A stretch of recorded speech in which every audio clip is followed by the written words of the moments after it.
go! Come with me. This is where our adventure begins.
You call it paradise, we call it home. This is Samoa.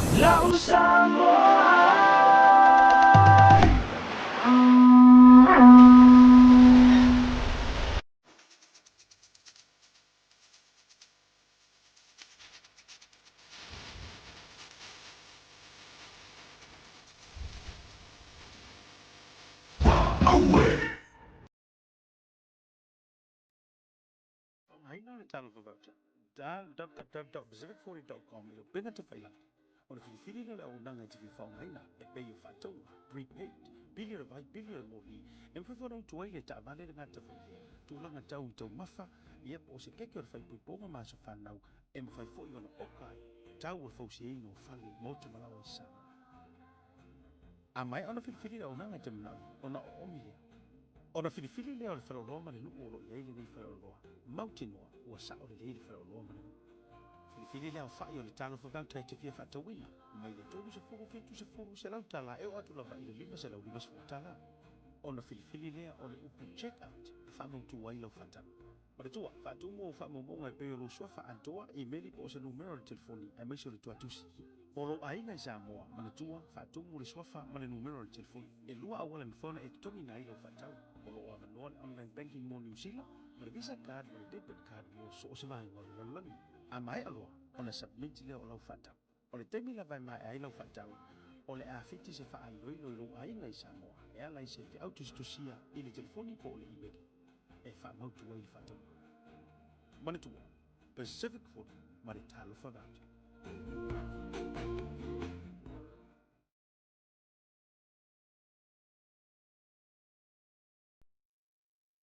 258 638. Join BlueNet today.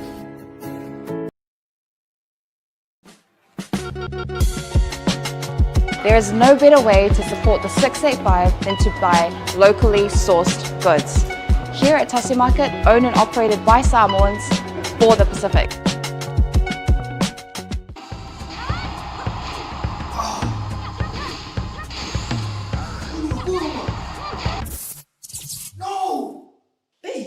uma que esposa. Salve, Marfia. Ai, ai.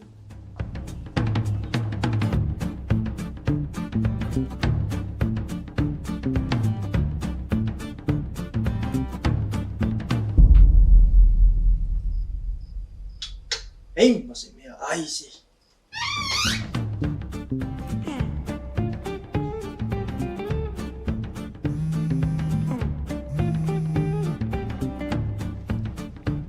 Hello, Anggo.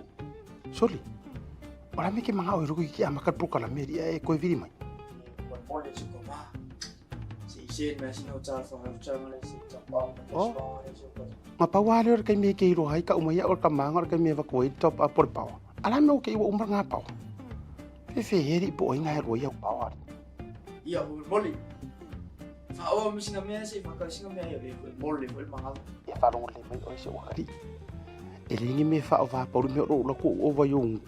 Iyo, ale la top up ko la kilo fai mai or me fai online ne va ve ro fai. Le la ko pe ko munguli am kar po kala me. Ma alo ka u mai ka ko next to nga u fa pa wa uma ko mala ko maka mai. Fa ngai la unga ngale al Pacific 40. Mal talo fa va. Wai do. Ya boleh. Okey. Iya, lenga. Wai farong mai. Iya, fala ya la ngale la fai kurso. Maka mai show de fai la ko fa la u do. Ia ma fa la ke le fai ngole unga ngal Pacific 40 mal la ku ka fa va. Cek. Tai ro. Ah. Le Pacific 40 iso se tafa o Samoa o whaafainga o fia nei nisi o nanga i pei o whaataunga pili o ka o ngā ruenga manisi lava o loa mo Samoa asiasi nei loa i le lato website mo whaonga ina ai le taha lofa voucher.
Smile at the storm. Smile at the storm. Smile at the storm. With Christ in my vessel, I can smile at the storm until He guides me home. With Christ in my vessel, I can smile at the storm. Smile at the storm. Smile at the storm. With Christ in my vessel, I can smile at the storm until He guides me home.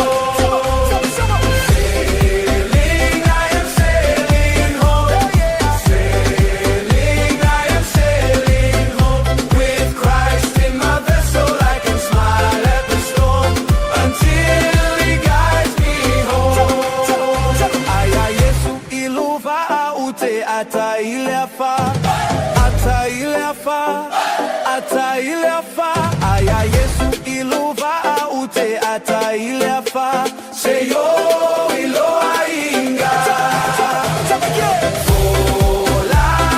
Fola levasa, fola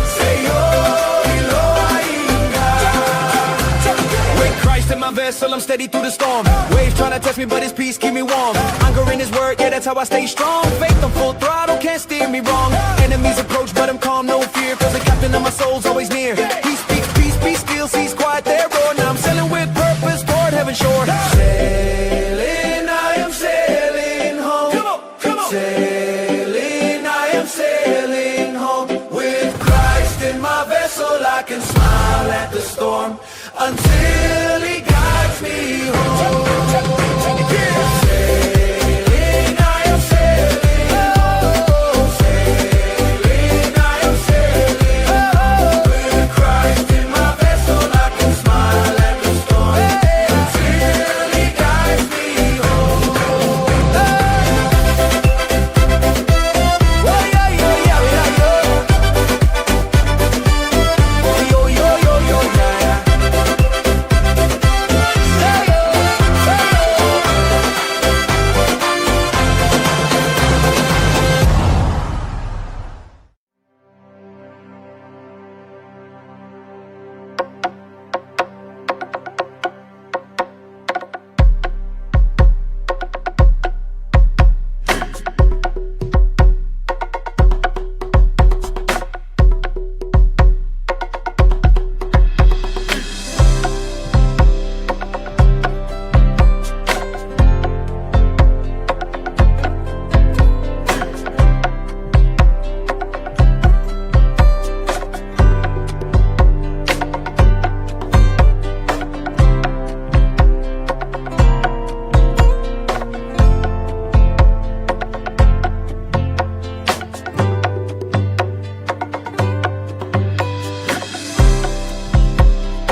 Fie whaatanofa ma o whaawheiloa e o whono whatu.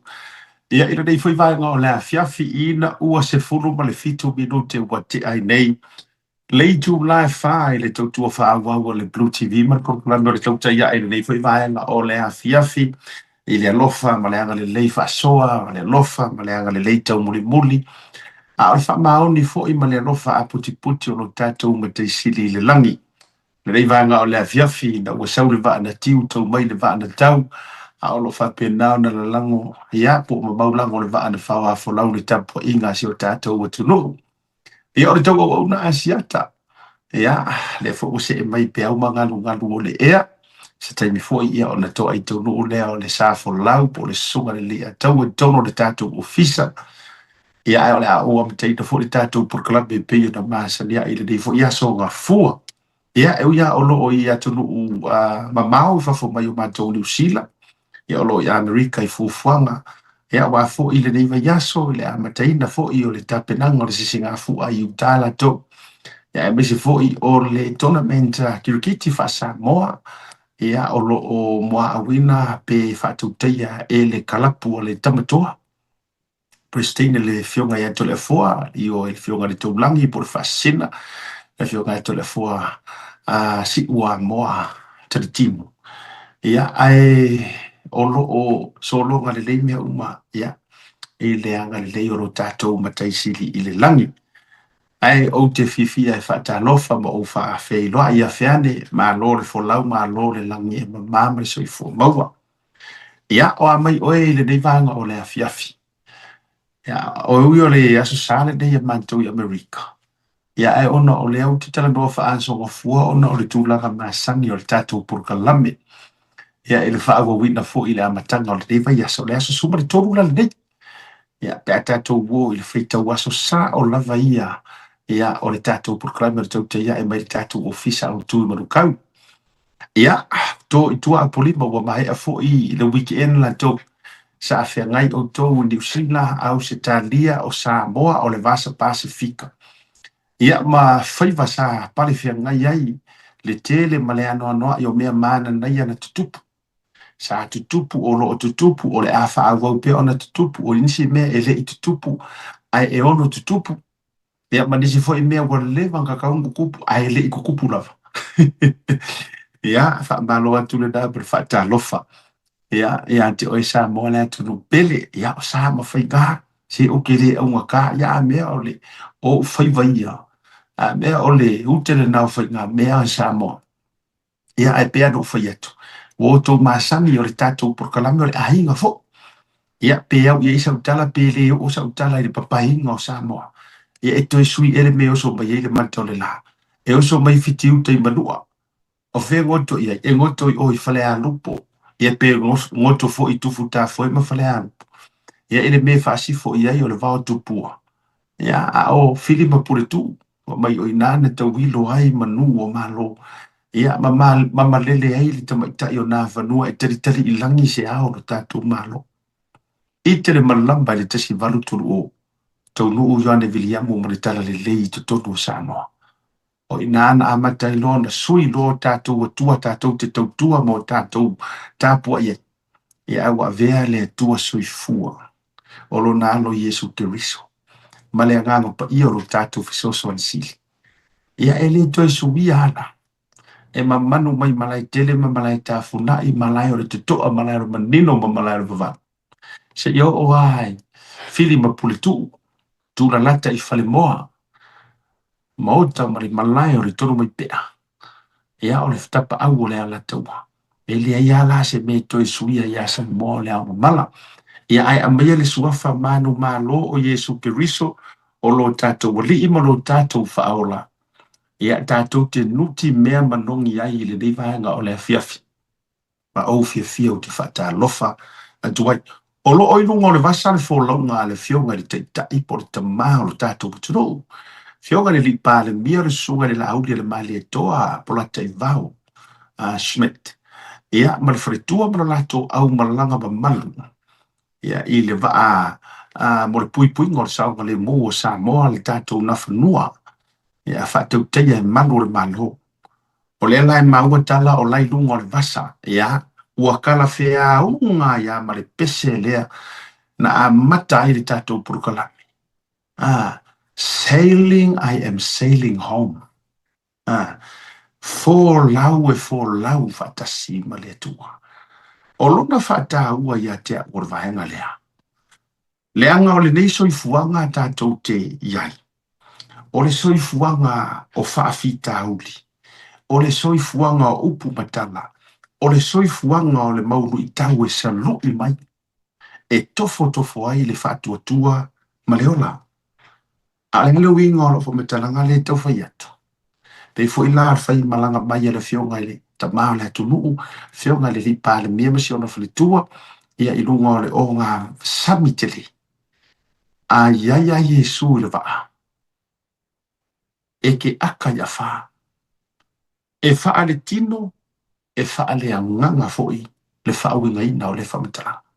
Io, a ia Yesu ilo waa. E te ata I a wha, e te ata I matangi. Physically, yes. I tūlanga ai e le tino, io e. E angor mafuanga le anga leinga ke kemu pe keru. Na matua te temu manga tete pe teru. Ina ua oso le peau ma le awha. Wa le mawhaise mea alai mo Yesu le waa. Tau ngapa lo la ia lea. Ia pe piko I kua le mea ngawha mo ia Yesu. A o le mea taua ma le mea mana ia. Ua ia Yesu I lo waa. Po o whea le vahe ngai ke ku ua Yesu. Ai ia iai ko kongu o lo waa. O le mea siri le ngā makaua. O le wha mau ianga ngā sa ia pe keru. Atu fo ila I le wha ne anganga. Ia wha pena. A o irunga na o le vasa le fōlaunga le fionga I le pāle mia o le tātou ma lotu to tasi Samoa. Mai lana si singa le sa whai malanga tuai le motu o toke lau. Toke lau tā lofa ni. Ioe, whakalofa la iatu. malo whawhitai to ia, o le asesinga la fionga po le pala ulia o le fionga le pale mia. O le awa ia tu lea ina ua pala aftal fa ula mai ia to e lau po toke lau. I le atoanga po le whaelunga ina o le lantou se lau tau sanga i le lantou vam niusila. Ia ai mawai lo malea vanoa e wana au lia i e sele maa ia o le mole a manga ia. Ia le la ua toi fo i mai e whai ngā malanga mamaru le tō te sisila mai ata nai tui nā tui lunga. Ia o tūlanga lana e whai si whataua o le whai malanga atu o le fionga i le pāle mia. Ia masio ka ko moko kui lau ke roe ka silia moe mikinga o ka fia o ai koe lau. Ioi. Pe fia le o le si vahenga tāua le mai maue ia o whafonga mai tatu tatu malai valele lau fionga le si imi o. Ia, le ingai ka kou ka mai tet fo ngai e while lei koe lau. Ata koe fo vahenga o ngā makala o le vau e kumu e oi e kau ke ai o a hoi me e kau ke oi koe lau le ka pese nisi ruki wa mai. Ia. E tolu watu mana nai au toke lau. Whakao fo nuku nonu whapea fo i atafu. Toke lau e. I ta mama tene. Boa. Mai la ta ka leve. O le i a whaala. Le vaisu ma le unga unga. Le whaali fuo. Ma si a ua ka whaisua. Wa va ailai. Ua la whare pesene a koruma anga vesu a misiru ki sua. E wha matala mai ai. Tu ai ngā tau mawha ma le o langa lai te tono tukene. Ia ai whawhetai i le whionga le li pāre mia. Matali alona wala au lia. Me lea, ia, a oi lunga o le vasa le, whai ngā malanga le li taimi, ia wha manuia le tua i le wholonga ma le toi foia nei le tātou motu tele. Wha lao lao, ia ma wha maluluina le ngata i whale, wane i oso ni peau lalanga. Ia, ia toa pea, i le awau matanga.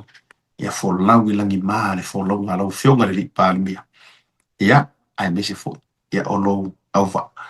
Ia, manaita maita i leo reo ka ro whai. E sere au le leo o le smile ra naite ne leo leo i ke vai aku ia. Ia, le na amu ia o tau, se whatula utala lea.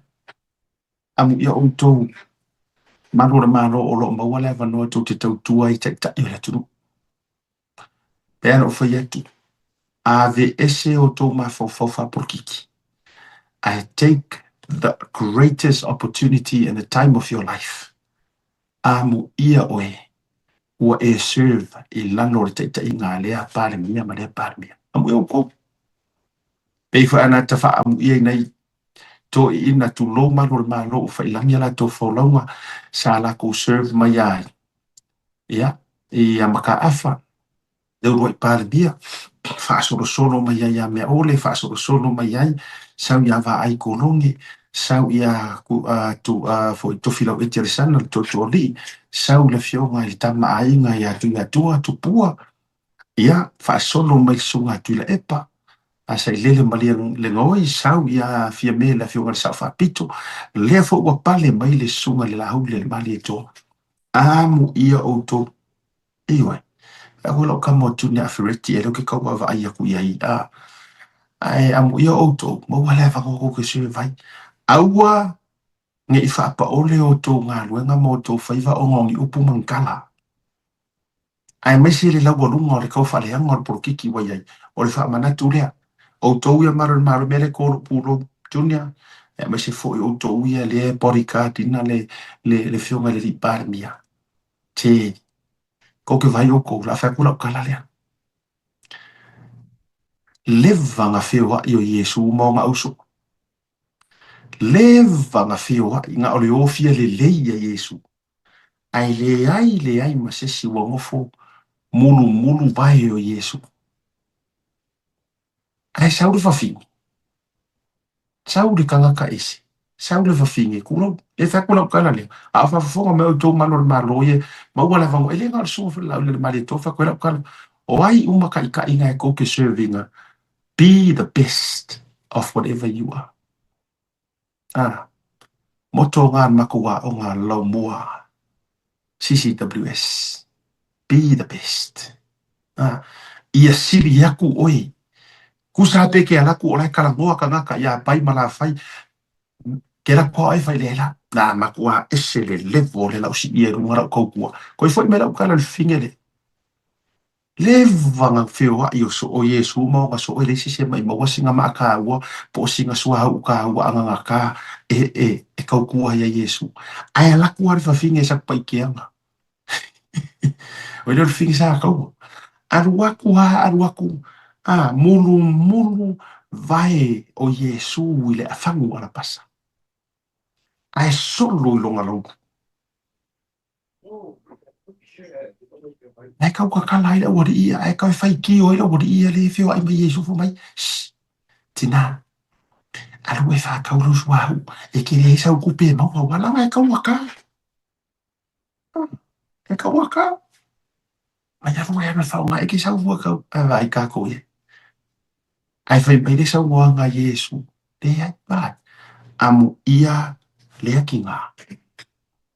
Ua ia ka penga inga, le whaaka i muanga o longa maliu. Mai ka ko e. Sau ai whawhinge, sau aru mara manguia. O le kaukua, e le iwa awa ai po o le ha, ai sau whao ngalo ngā laulu, malanga sua au ala pasa, ngingi ai munu wa ia ao Yesu. Ale le wanga whio yo Yesu, manga ka mai o ngaso, le masesi. Ala le winga le o te whai atua. O tō malo le malo, le whapea o kai mi uma a me nganga wako whaasanga ku criticize oko. O ngola wadi i runga le o vanga i kele vo i ainga whai whai dunga. Maso e suenga. Ai leba whai ai ona mātou tu ua i lalo la tō ngā nuenga. A whai e whai, whai i ama whai. I ora whaafikai ngā, mo moli atu, e le whai ngō fie. E le whai ngō fie o tō whai wha. Ea, whaasi fō mai le wa alina whanua na ora atu e fō. Ea, mali tātou whai ngā malanga mamaru whaafikai ke le lava. Ata vava ai atu fo i le tele o tala matulanga uma whaianga isi pale mia i le ara kulanga sa o afio ngā le atua. Sa o la ko whaia fo i perfeka. Langa o afio ngā ia le o ka popoli. E le fo le mele o le loko leanga. E le fo mele o kau whai whai. Kene le au wharasaio. Kene le au kusi uku. E oi. Whamai au tō mai Yesu i o ngaso o ka popoli. Sa whapena fo no lato whaia i perfeta. Nga o la ko whasioki i la tau mo lato. Ia, o i la ka ko erengi perfeka ka ko erengi aposkolo. Ai la ata tau tau mo whai i tā fiofi. E fi we ka o filmere o loko leanga. Waso solo. Iyo. Ele ma fai. Ele ma fai. Iyo. Ma fai anga mesi ane mele langa ya. Kasi dia pinge au lorga kasamo. Kau ke pinge au lo le mele. Iyo. Ta fefe ai sao le mele i kukongol olimpeka. Loko leanga. E sao lorka longa li kukongol olimpeka. Ele se panga samo. Ele ma fai. Mua samo e so se mea. Ia. Ai awade i tātou popole ai. Ai ai Yesu lo waa. O ke aka ia wha. Fua kai mea kauru i kau wele ola. Ia. Ai maa lola o sai. O nai tātou whaalinga i o te lola a woto ai tau nusunga le atau. Ai lau wha te atua nai tātou whasisilanga nai tātou no te sesia. Tātou woro le marolonga ai tātou fo i mai. O le matua maa nei o le tātou whasoa. Mamata upulo tongi e la tātou whasoa. O le whewhia nā neil tāo le fitu. A whewhia nā neil tāo le fitu. Ia o le awhaia i le listana le tātou lo mua. A le lupe fua i vau ese. I le whiawhia nā nei. Ia i le tātou no fuanga masani le nā uatu i nā tuilunga whaman bole. Nā wei mauwha e le tātou wasila fia fo. Mo le whaafonga mai e tātou sa i le kuata mua. Ia le uatu e listala malova tātou. E mawhai o na efeso ta iatu i le tātou a tustusi. Ia e me se fo o le tātou komiti a le tātou lo mua. Ia peo na vatu le tātou flyers le nā. Sila nei le numero na ilunga ma tātou contact details. Ia ai mai si o le tātou address ina i le tātou Melford Park foi le wei Melf le na i ka mai stadium nai na. Ia tā o le fitu e whātonu o le tātou le stala. Ia pe a e mana o e toi whaau au tātou ia se semester mua. Ia na o le a tātou toi le stala umai le fiafia na nei ma le aso atai au. Se lau tā lalau le stala registration only $100. Ia ai free lo wa o ina mo le tolu masina. Ia tātou vasenga i e tolu vasenga whaamatai. E tā pena i o ele matai. E iei le issue ngarengo wa ia kua share soro mai ele tōtele. I le launga tali e se tasi o whai launga malanga atu New Zealand po lau malanga. Ia ai oso whai a ilo ele tu whaava. Se umau koe foi mere. Ai tā ua tonu a iar whaata pena o ele alala na tasi na manuro tia le tato lo mua lupe foi vau ese. Whaka penga ai o e malong matai. Ai mesi ratu ai ngā maenga e oso fia ai wha. I o le whauri tu ai ngā matangi vale ma matangi lo wa whapea. Alai ua lava tā oso ma lava tā pena oi. I o le senga fo, i o le senga wha au manga ma le wha au aluma, ia po le au televo. Ia o ai le paluna o le ava, tufa o le ava, tautuina o le ava, sulaina o le tonga, taina o le tonga, taina o wha alo longa. Tau fafo, fole sua, fole to nai, bala au e mai a ai. O a uma tūlanga whai. E o a fo i kau kua inga o mākua. Ia, e o mai tātou, ia mari tātou vasenga o le beginners. Ia, e o i lau tau tala, whawhea o na mamanu sau fuai upu, whawhea o na mamanu sau folasanga, vaenga uma whapena. E o e le whatino ino le launga, o sii, e me se fo i o whaalolonga. Ia, le stala nei loa i lupe foi vau ese. Tāla o le fitu le fiafi. Ia, ina le tātou atu sili na utu ina tulunga. Amerika au se tālia po whela. E availa po foi tātou lunga sumu. Ai mesi o le tātou link. Ia, e whaawa wele tātou kuatalo na lua mo miero le stala. O le aso lona toru o kuso. E amatai le tātou kuatalo na lua. Ia, i le tātou wa onga o le ngangana ma le anganu. Ia, mo mātou nei Utah, o lewa no tō mo o le tofo ma le barbecue o le songa ia Mr. Falai. Ia, awane ngalo o le wai nei Utah le te maloa. Mr. Falai's barbecue in Utah. I le aso tofi la ma le aso falaile. O le vai aso le gei. E te maua le tātou paka masani le fai le tātou sisi ngā fua. Ia, e whaatau wai luasu lima tala. Ia, maua i le mambo menu na utu ina tulunga. Ia, mai alo te whilo ai aipo eso wata ma le master chef. Ia, ua makua crazy le au Vegas, crazy le au Bay Area, crazy le au Victorville, crazy le au LA. Ia, le lala tātou mai se i whawhanga pā. Ia tātou i nei i Utah i le aso tofi ma le aso wharaili. Luso lima tala i ori tātou paka le whai i tātou sisi ngā fua. Ia, ai tau walungai. Ia, i le end of Flat Day Siva. Tātou weba i le wha ili longolongo a tama o le vai masima. Ia, e wha umai e sia kako fio ni aso ato, a mata le aso tae a o le tātou sisi ngā fua. O le aso tona. Ia, wha e vai lau wha ala. I le vevelo le la Utah. Ia, wha mai ai tātou wha moi moi. Tātou marolonga. A foi mai. Wha whiro i songa ia li ato. Nungal poklame.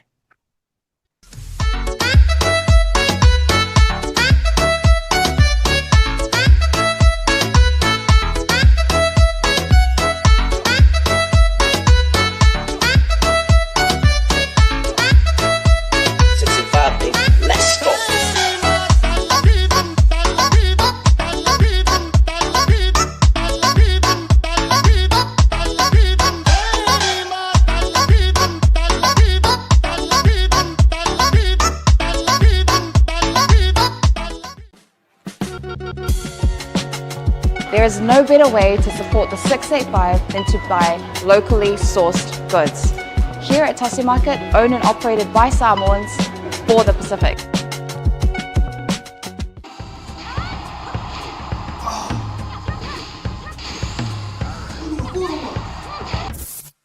No! Ei, uma que as fosse. Sao foi marfia? Ai, ai.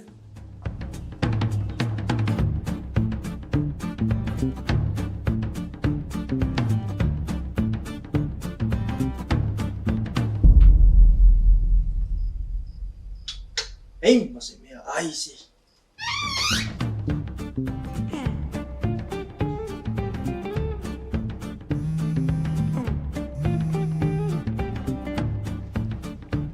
Halo, Anggo. Soli. Wala me ke mga oiro ki ama kat pro kala meri e ko viri mai. Buat boleh suka mah. Si Isin masih nak cakap macam mana si cakap. Oh. Mapawali or kay me ke iro hay ka umaya or kamanga or kay me vakuit top up por pau. Alam no ke iwa umar nga pau. Fe heri po ay nga ro ya pau. Iya, boleh. Faawa mo sinamaya si Fakal sinamaya boleh mahal. Ya farong le mai o si wakari. Elingi me fa va por me ro la ko o va yung. Iyo, ale la top up ko la kilo fai mai or me fai online va ve ro fai. Le la ko pe ko munguli am kar po kala me. Ma ero ka u mai ka ko next to nga u fa pa wa uma ko mala ko maka mai. Fa ngai la unga ngale Pacific 40. Mal talo fa va. Wai do. Ya boleh. Okey. Iya, lenga. Wai farong mai. Iya, fa la ya la ngale la fai kurso maka mai show de fai la ko fa la u do.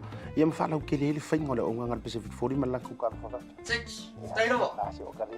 Ah, Le Pacific 40 iso se tafa o Samoa. O whaafaingo fia i nei nisi o nanga i pei o whaataunga. Pili, o ka o ngā ruenga manisi lava o loa mo Samoa. Asiasi nei loa le lato website mo whaonga ina ai le tahalofa voucher. There were no Samoan lawyers in this industry back in the day that were doing what I'm doing, which is giving back to the Pacifica community. A lot of people see lawyers in the negative light, and my job is to change it. And how do we do that? Step by step. We build the trust in the community. And that's all I want to do, is I just want to help my people and do good things for my people. The biggest problem is that we're underrepresented. We are unaware of our rights and our entitlements. My job as a Pacifica lawyer in Queensland is to educate our people. The best part of my job was being able to see the smile on my people's faces, to be able to see them progress on and move on with their lives. We have a saying in our firm that says, our job or our mission is to enrich the lives of every single one of our clients. And I believe that to be very true. The best part of my job is leaving our clients in a better position than before they met us.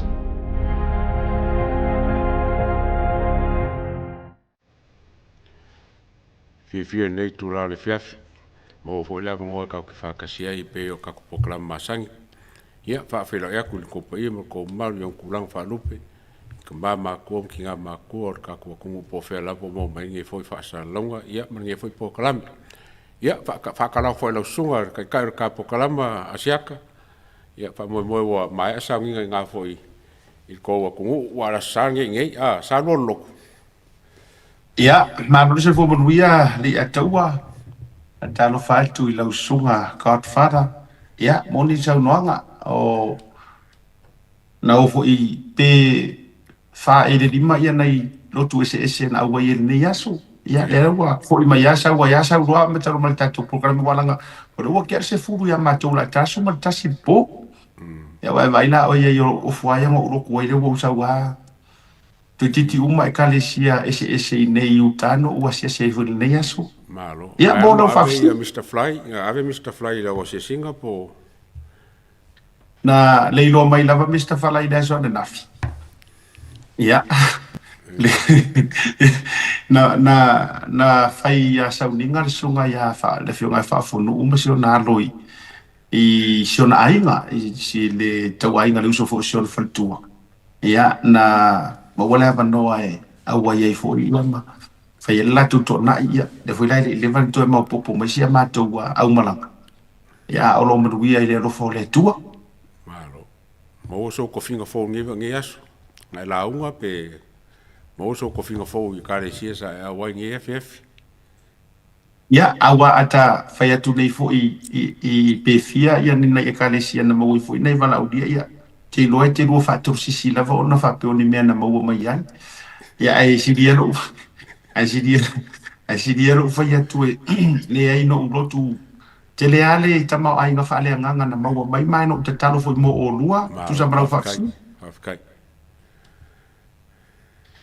ia ma lo foi le tawata i le dei vanga o le afiafi e te tau mai ia o mai ona o fa ta lofa manisio vaenga ia au te goa o le ase i o ta o i le tūlanga o nei issues e tau o tato fa so mua muaila o lai lunga o le vaa le teimile nei le vasa le whainga malanga mai le fionga le lipale mia ia ese mai le atoanga o se lautou sanga ma le latou va ato e lauma ni usila e ina nisi o vaenga e te fia saunoa e tusa o vainga i le latou fo ia feilo inga ma le fio ato le fionga le pale mia mata mai ai ta faso wa o ke lo inga e lo se o kele lavo o la konge mai moko e kele ia makau ia fo ile ko kele ngisio penga le afe lima se la we afe fixe la ko kala i to la kai mingi ai fo ringo nge pe ku fa kasinga moko e kolu ia sa ia nge sa ka we ke ole sa ngale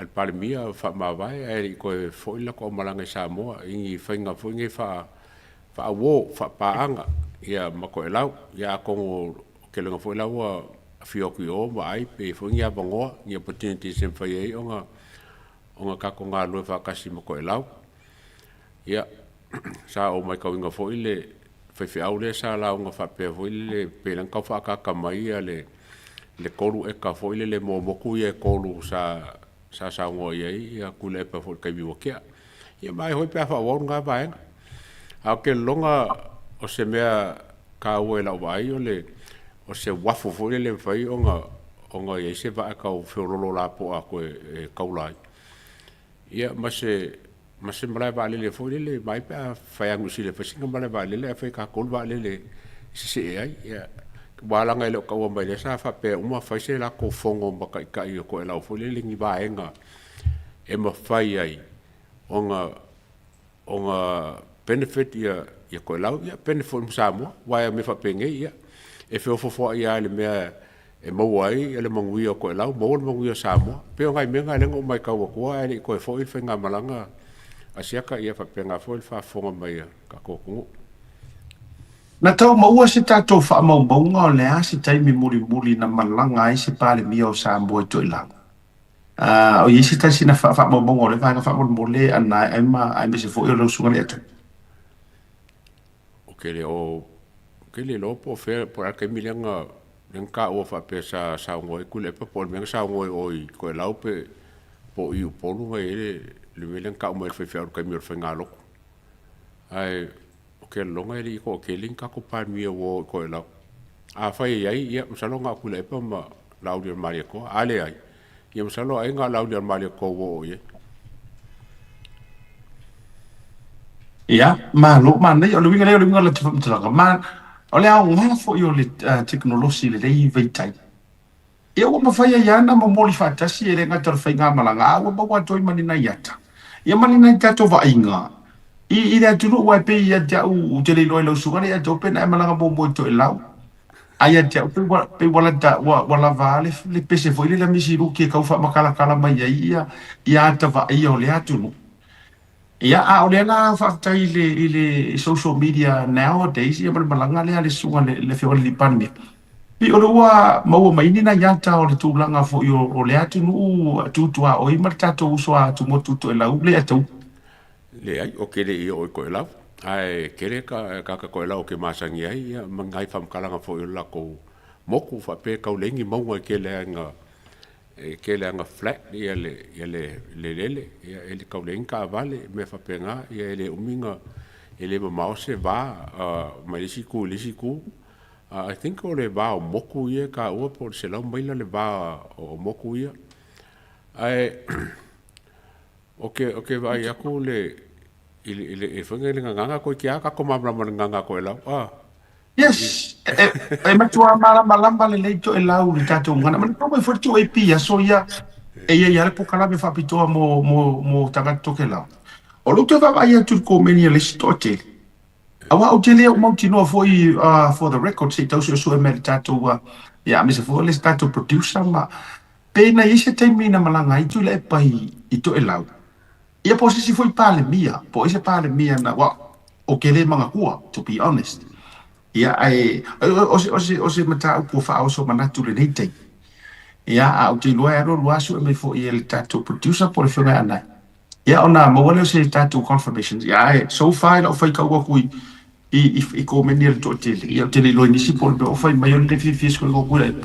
Ia po le me fai mai o se tala mo ia le ia tau ai le i malanga lava i o i to e la. Awala ngo lo tu fa fa ia tu singa mai ia isi tanga tai i o masani a fo i media ia fa le nga bel fa nga malo o fa pe mai o me o malana fa ia i ta pipi Asiata lo ie se recording gaming. I've done a deep search online.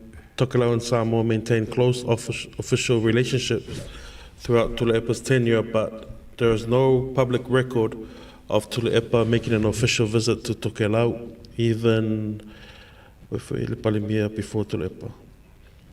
Oh, yeah. Ele la fa pele a to was uma.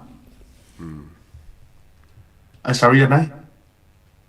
Just in case you're wrong, but online there's nothing. There's no evidence. Okay, yeah. Se I tatou wawai pia wau tiro fu te riri si tatou researchers I lungo le tatou proklame fisosoni mai. Ai a fai o lea. Ia waka wa mangkua lea tau wa lui ngolo tala wa tūlanga wholo soi fua wa tau na e mana tua I pe ta fai malanga se pari mea mua I to e laua lea tau. Le ai, anga le ai le kalanga fai feau e o whaaro fisa sele lo o mawhawhau pe nga po saunganga le sa fai ope le ai I loa le iese pari mea mua. Mako le fo o ko lau va ngusila e ke la se singa fa penge o ngusila la va ko lau o fenga ngale o ka ko so ka inga mal fa pa ngang ko lau pe fa ka wa ku pia ia ole o fenga ngal gateway o ko lau e mai I fa fo o Amerika po Australia po ngusila ia o fa ka mo ngisi fo ko lau fenga lo ngai Samoa e so rongo winga la pe ia o Samoa le e fenga ke ka wa ke le ko lau mo so kanga le mo lo fa fo Ya ke lo ke la me ngusila e anga le mka fa yo le sia si kai fa penge mo kai fo le wai fo si fa I fo si kai me fa ye ia fa la lo ko la ia msalo le ko ba la ba ngusila ke nga ri Ia no winga na a fa yo sa onga lea. Ele I malanga lava ia papa stui por sunga tu le paito e lau ma se si pare mia mo atu. Ia o tere o mana I le to tele mar fai nga upumatanga le e so na la lafo a le o per mi mo le pe fa pe o le tatou records le ya le mo ai to no mo tu vai ya to ke la o le si vai no te lo fo ya o to e la la to te fa nga ina le tu spa ya sa mo la to wa sa ninga lo tu ala nga pe ya le isi la to tu spa yo fa liule ile ngana to ke la ya ai Fafitai, o nei motunga afa mo le silfia le tatou tunu. Ia au te lofole a te le se whaatua tuanga o to e lau ia Samoa. Ia ua fui vaenga tau tamau ainga wa o kako ke le ngā rako I whakau o kamai. Ia. Ka pau a fo me fo le o vai ko ngafi ma ngi fo yaso ku mai fo ele. Ele observa mangi si fo le ku le fa pe fo le wo. O ka o fi ka ko le media ko e lau nga mangia kai fafo. Ia o ke ofo foi au ngai mea vai le ango aka ia fai mai mar ke lo mea ai sa nga fam ka pe folinga mai foi se cha pipi le malanga le ba wala ia o ga liki manga ko nga kala fa penga ia ai le fa maungia mai ele se mea o le fai nga foi nga mau sa mo ia ma ko la mo fafo ia ngia ka manga ia wa ka vai foi le ia kai sa pu e mai ko la lava ia ke le kamisa kimu ia ele mangingo a ke longa o ke lo ma ia kai ko pu muri ma ngai ia ma ka ngare wa mai fafo ia ai fa la lava mai fo ngai me nga pe fo linga mai e se sui la observa po se sui le chapi pinga ru le malanga Ia le do pena ia le na wa lava vai nga se te fa tu le tala ele o to ia ni me le tu si ele na no si pe pai ele ia ni me le na tu tu si wana o me le a la vala tu te o ia ele ia fai le vai na ia te tasi lava le mea e tātou te whaia ma le tō tero i lātou. Ia, ole, mai mau fōle te me te subscribes fo ia i matūlanga. Ia, i le lātou fo i whaiti o ngā matūlanga o lo lātou au mai. Ai moni lau sau noanga. O ia le tau te loa, e ia ar vai ngā la observa le ei te tonu ma. Ia, e liwa, ia, sa ro mai. Ia, ole ke wawea kulunga le komengi lunga YouTube on Facebook. Sa whapea ngā malanga ia sa ile le lua whema le valu. I think. Ia, po le lua whema le kolo fui. Nā lai whamai wo ore ko inga ko i lau. Ia, ok, mana ia. E lukinga ia lai ta whametalanga. Po o iai se wha mau monga tau. Ia, e whapea na sau noa iai le whaiwhi au o tele i, o tele i whaarongolongo au ia. E whapea na sau noa le whaiwhi au to e lau o nana malanga atu. Ia, mana ia. Ia ma fola atu ni whanua manatu langa ia. Ole a po u whatau nuu le nā vaenga po whiwha ua ta auto iai. Ia, nā fola. Ia e ole ale a whaina. A whai o le tau te tau whiu whisiri ni ele o maua ma tātou tau mate alono winga. E le se tā ua na malanga.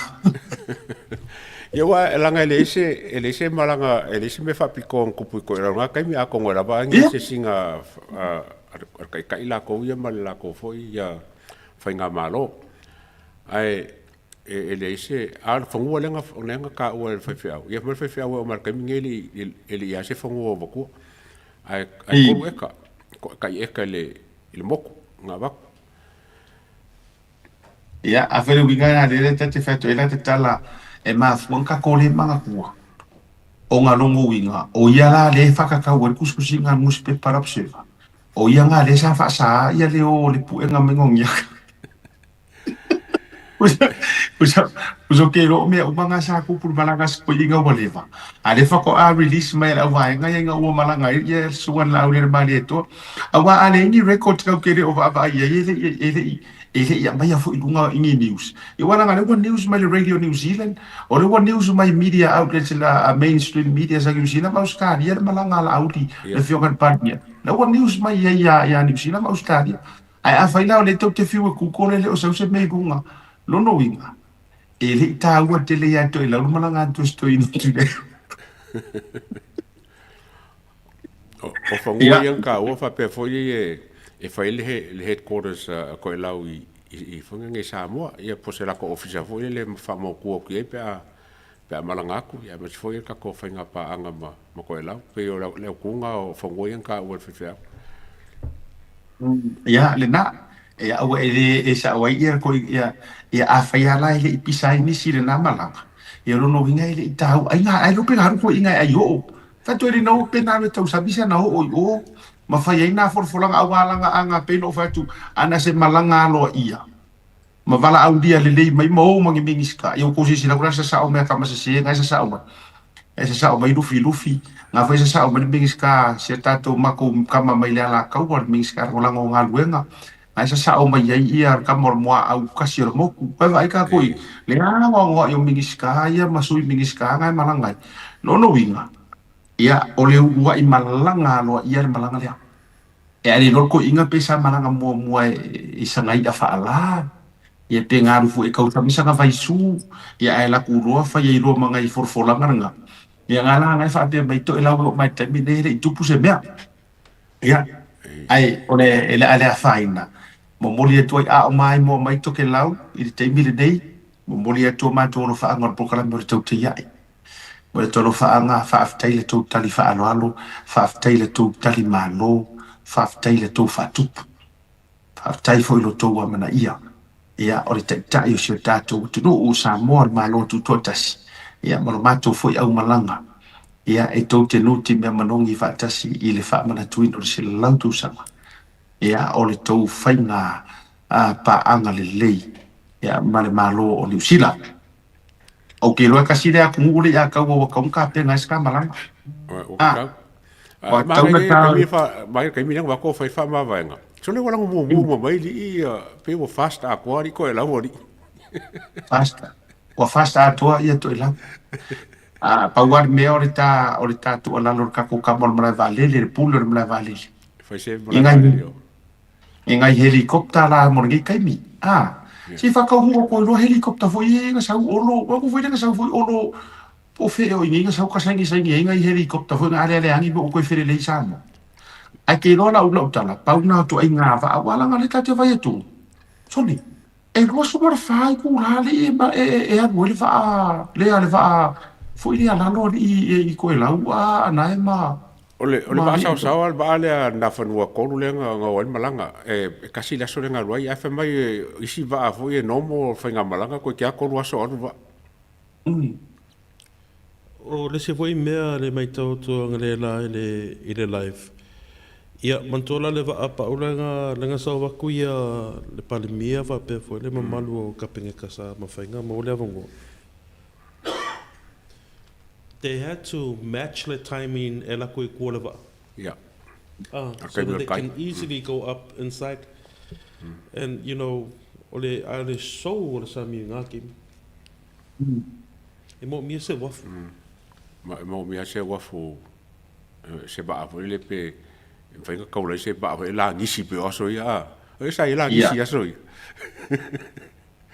Ia, o lo te vai atu i le whamaumaua le au mai ia o le ua make history le pale mia le sunga la auli ale mare toa i le leading on the first delegation visits i toke lau eva no go minga sa ana ka kokala o le official visit le a mua ia o te loa pena ta fauto ina tu i papesa ngai vanga ngai nga menkupu ia ngai le o fa mamawina mai la tava vai tu ia o yo lea ia o te le tatu talala nga a fai foi ke le se kai mo tatu tu te ia ke rola e ke le kanga ko ila we mai mata mai e le tatu po kana mo le tu le pa malo a ia yangi sia ka nai o ngai kanga ko ila me sia community to ke la ia ficha e lunga ka ko wakai se i mai to ila ia o le wa make ka ko lungo tu te ia wa e making of ia le global tendire nei ua mai mo le mai mo ko Amerika mai mo ko Australia mai so se ta for ke lopi i nai e tatou uso ia mana e tatou a inga i nai tu ke lau tatou mai ia sa no mele tau ai tau le manga ia le melenga ka ngo mo ba le fo le wa le fo me le ba le sam yes ba le sam ia pe fa ves ka ko mai ba le malai ba le fo le pe o asau ai le na ka ko ba ia ko nga menga e fen ka ko fai pa anga ma ko lau a kasin malanga le vai so yo kel salo sku e foi nga ko nga fa moi le na tonu se o kai miringa la o se ki e fa o fongu tu manu va plan o melia na fo ngo fo le ka mai ki o le moku le a ma moi manga ku po le a le fai ngole o le tu langa le le nga kai ka ko kama mai vale le like kama vale o le helicopter ya le ya o kama nga la u ya tu risi la u ya malanga fa pe ya te tong tupi o le kai mire ngai anai ma le ya te wa po le ya le fai mai ka waka ma le ale ka nga oi me o di se wa ye ku pe ka wa afo de ka ka sa mo wa uma ka ko waso nga la we maki kiva manga me wori se mena le o le ko ka mo faia le wori when I say le wori le fai por kala me de o fio le sa mo le ka mo faia ka ura la me nga me le wori va mali liu ka nga faia nga ka o le tai mire nei o ko vai le malanga nga uma ngi se singa fu ale ko fast le nga ko o kiki vai ku pe nga don nei te e makafale uma me ova ma fie miliona ele aso e kasi ia por vai aso po aso fo ia lua ia por vai aso fo ora le winga la teta se po le are ko inga ki nga e ku por kai miringa ia fai e lo file nga o ka ko it's all about adventure kai miringa ia anaema mali ata vai ko si la ku ya ka wa mai lupa it's all about adventure kamale ya kamale ai na to nu lava Eleni yes amare se ko ai lugar sami arua ko ala ku kaula sa o ai le meor Kosova ngari ngo ka vai ko ya o to si la tula ia fai nga wa vai la ta do ia eva ko nga va la le arwa musa o arka male ala kuwa ure le rungo le wafu ya polea malea se e kokongi kangaka sila le ya dawa ma anai le ore o ngai kukuina le are pase se le ufele le tuai I fale o loga I tutuila le taimi le pole alfa mai ka waka ku lo sa New Zealand I Samoa I fale o New Zealand e kokongi ai kangaka they have the money people have the money now yeah wa baru se ka la le Afrika la so le alu mal fo ya ku polo ai le fo ya ka le na tonu le atua a fo ile na le tu fa ya tu ai si sila oi e solo musa ka ngaka le komu le la fa klo kana e komu yo le wodi ia le fo e pe ke le fai mai e le ala si melo komu I ka waka be o pase se ma tu la ba un ai Samoa mai ka mai o ko fa fia la malanga ka le ka usa fa fia la malanga I New Zealand malanga I New Zealand ko ki wiki engia I New Zealand kai mi uma kai mi o fea la e justify ia ile mele e pisai fo mai kaunka le pase si ala tu fa yatu na o le tau fa ale nga le mele fai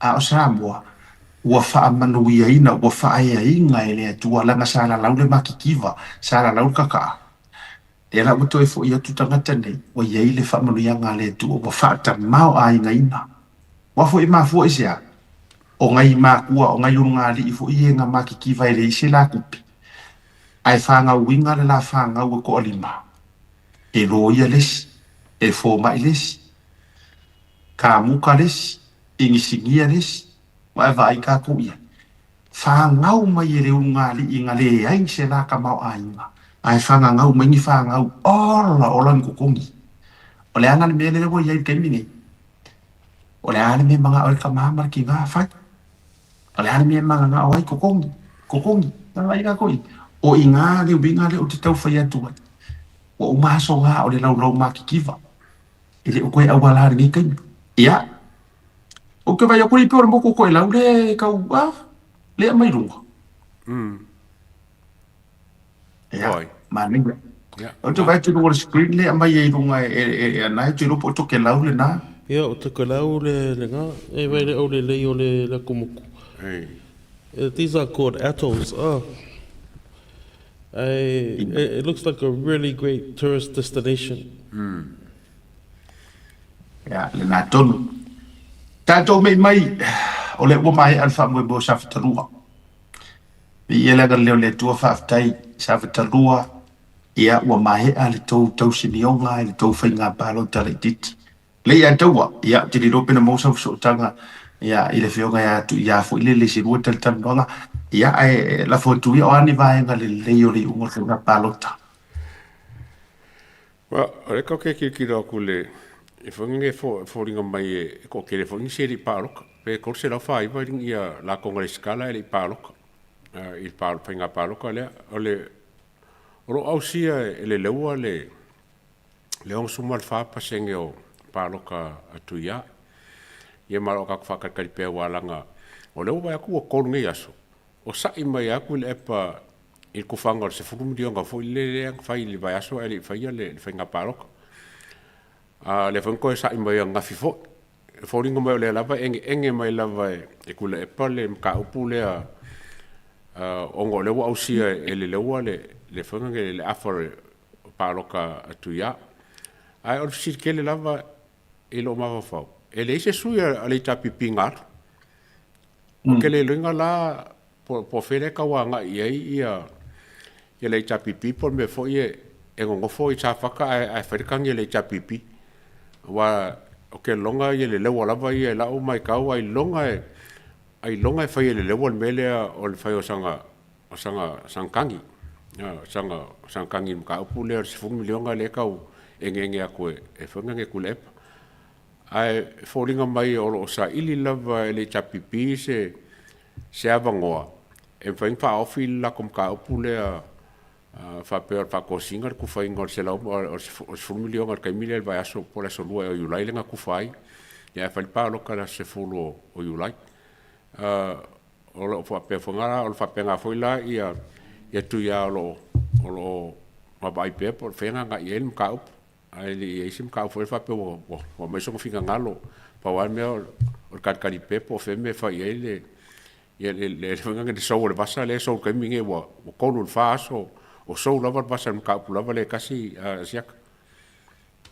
ma lo fa tai o le wa mai foi lunga ma le tulanga o le toi mo molinga foi le o le warrant nga i fa le fa lo mai fa tu la fono le official finga palota ia le declarations of result le wa mai le la tu wa declarations o le fa unga lo i o finga palota ma u fa lo mai la va manu ma lo ai o le fionga ya tu ia pai ia o le fo u mai e fo i ona au mai se te dopo o mele male nga po le official le au malu le malo le tulanga lea ia le na tu si fa ma ni o le filifilia le o mai a foi e tu sai o ai inga ia o le foi upu valu fa pui lua ia ma pui pi o le tula fono fa inga palo te lua fi suma le iva o au tu i male li fano va le to so lo vi le lua o le malo o tu si ina antu ai le nei tu si fa maonia mo le sui tau va ua ta ua i la so ko ki kilo ku langa le kaungi fu mai la ua o filfilia e vea masui su fono o le pale mene mo le malo tu to tasi o sa mo le tu malo palota o sa fatalua tu ia pua fuatongi le toa tu inatu i lo nei lima i vai lele i le nei aso suma le tolu, which is today, you lai roa whenua suma le ono, sainia, tui ma le li whano, wa le toa sua lau vi le lua, au o le malo.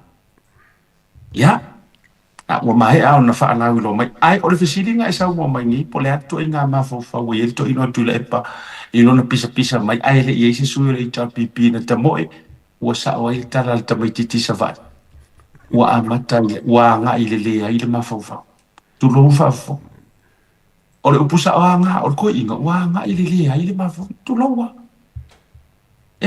o fengi me la no le la ele sanga sui ka wa HRPP and also by vo ia fa ngamu HRPP fu le wa o le fesi ai se ana le filifili ile le wa ya no tuto tas o ia no le HRPP o fesi nga e ia ma fu anga le ua wa le arwa e fu si tui ta mai ta ilesa tinale sa tau va ai le ia se me ala auso mai e fu anga ia fa anga mu HRPP fu tanga tai le ona mu HRPP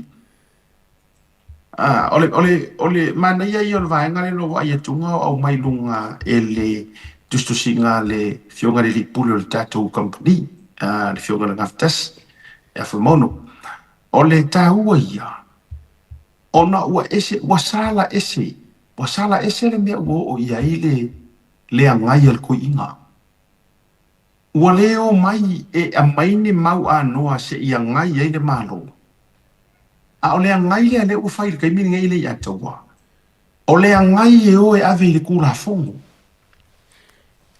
tu sana paua le o le mea le ua fai nei le to ina le taimile nei na ole kuso bole o koe ke a pe yengi anga mea manga ngai e fai e ngai e fai nga malo he does not care anymore any opposition pa wale mea le o ngofo fai nga o ia matula fono nga o ia marekangi nga o kangi le uta vatununga le tustu singa le ale ma a tonua ia a mai so no filinga nga paule me fonge sia ka ia esa oi a ka ko kirkiro ngai le vale o le luafe luakasi ile kaimini ngai sa wale le chapipi laro kai nga kulepa fa su fiku sui pa o mai pa o surval se furval o surfa sulua ele ai asin kai vale fa pe wa mauli le pe alu li nga ko sa lalo nga sa wa lalo fa fiku survalo surfa lo fulong lo fanga le lo fulima le fulima kusa fa fiku lo fulima survalo surfa sulua e sawa ngai lalo le fa solonga le lua ale foi mai kaupo o ngo ele fiku e pa election ole oki lava ia le fanga le chapipi e ke ola ia mai maulonga langa ia fonga luenga male mar kai misanga kai ele kuma le ia sa moa pe pe o le ama kwa whaaleanga inga lawala ngā luenga ele i whange ko inga results le ia maua mai lang kai inga kai mingi wa le aila o ma se si foi le o le sanga fufuanga foi le mole traininga po se wako se whakokoanga i se si kangaka lai kiki e train mole kai inga le paki mo lumanga ia ke aula ia pe o le leadership ia male matunga ke male leanga whai o lang kai inga le e whaale kong wakaua o nga o kula imese si ake lo po se kong kula imai msalonga e o foi a fon ko ele ke kai am fai ngong fai le nga lo nga la wa ya ke kai mi akole ngai ngai msalonga fa muinga fa muinga se kulila la wa ya o le fesili numero tasi la vale na le o tu la il te mine o fe o yai sui kau vale e tapipi o ko yai se o yai ni fo kulo o yai ni manatu o toi falia e yai se mo vainga faisanga kala ko inga o le a e lo ma fo polo manatu le bo yai le ile va au malale mo kupure e tapipi awala nga ele i ole ngia ka ko e makailinga le aki epiko po ele i ole ngia e makailinga le lalo langi nga makua ka ingo mai makailinga ala sa fa ia ko ku le epa le kala ku le epa nga fa ile aki epiko po ele ai masesi nga va o le sini le na le sini te le lo ma fo mai e ava ku fo sini ni ia o ko ia i ku malo ye le ia ko sui le HRPP e ko ke le sini le sini la asanga faya i fia la asanga manguko a kakia le HRPP e fango e au mua ma se lavia o le fisili denga wa uma paroka kele mua le ataua uma le paroka kele longa lua fa au popo ai mapai elections ele ai se aru ilumanga o le aru solo muli le mele kupu ale na e maya nei fai numero kusa pa wale or ko inga kanga malanga fai nga por kiki nga o fa sa nga iluma ai sa vali solo mudi e sa vali solo mudi kusa le ai se result to bawa pa wale mele le ko fai ku pe mo pisa ko ai ko e o fa masingo e fa mo e kula e pa so so ngi mai yang me fa le ala fo ile o le vanga ka o fai ni fo nga ni fo ke lo ngi fa masingo no awa ko pa wanga o kanga kai le la ngo e ko fa wa vai ta to wo ai tangata tau va le ya tau ma nai wo ngai kangaka wa mama e wo fa ya kusawa o le meanga le wo fiu wo yesu eni sui kau vai o le HRPP wo le la vai ka ma wa mama le masiasi le nga fo nga e o fulang mo nga maya e po e mai mo waka o e nga le imakua yoi ai le fa peta te fa ya to la sisi wa mama ole wo fa ya inga kusa ele yo paroka e nga uma nga po e mai ro waka ke HRPP pa wa mele la ka ulang yo fa ya inga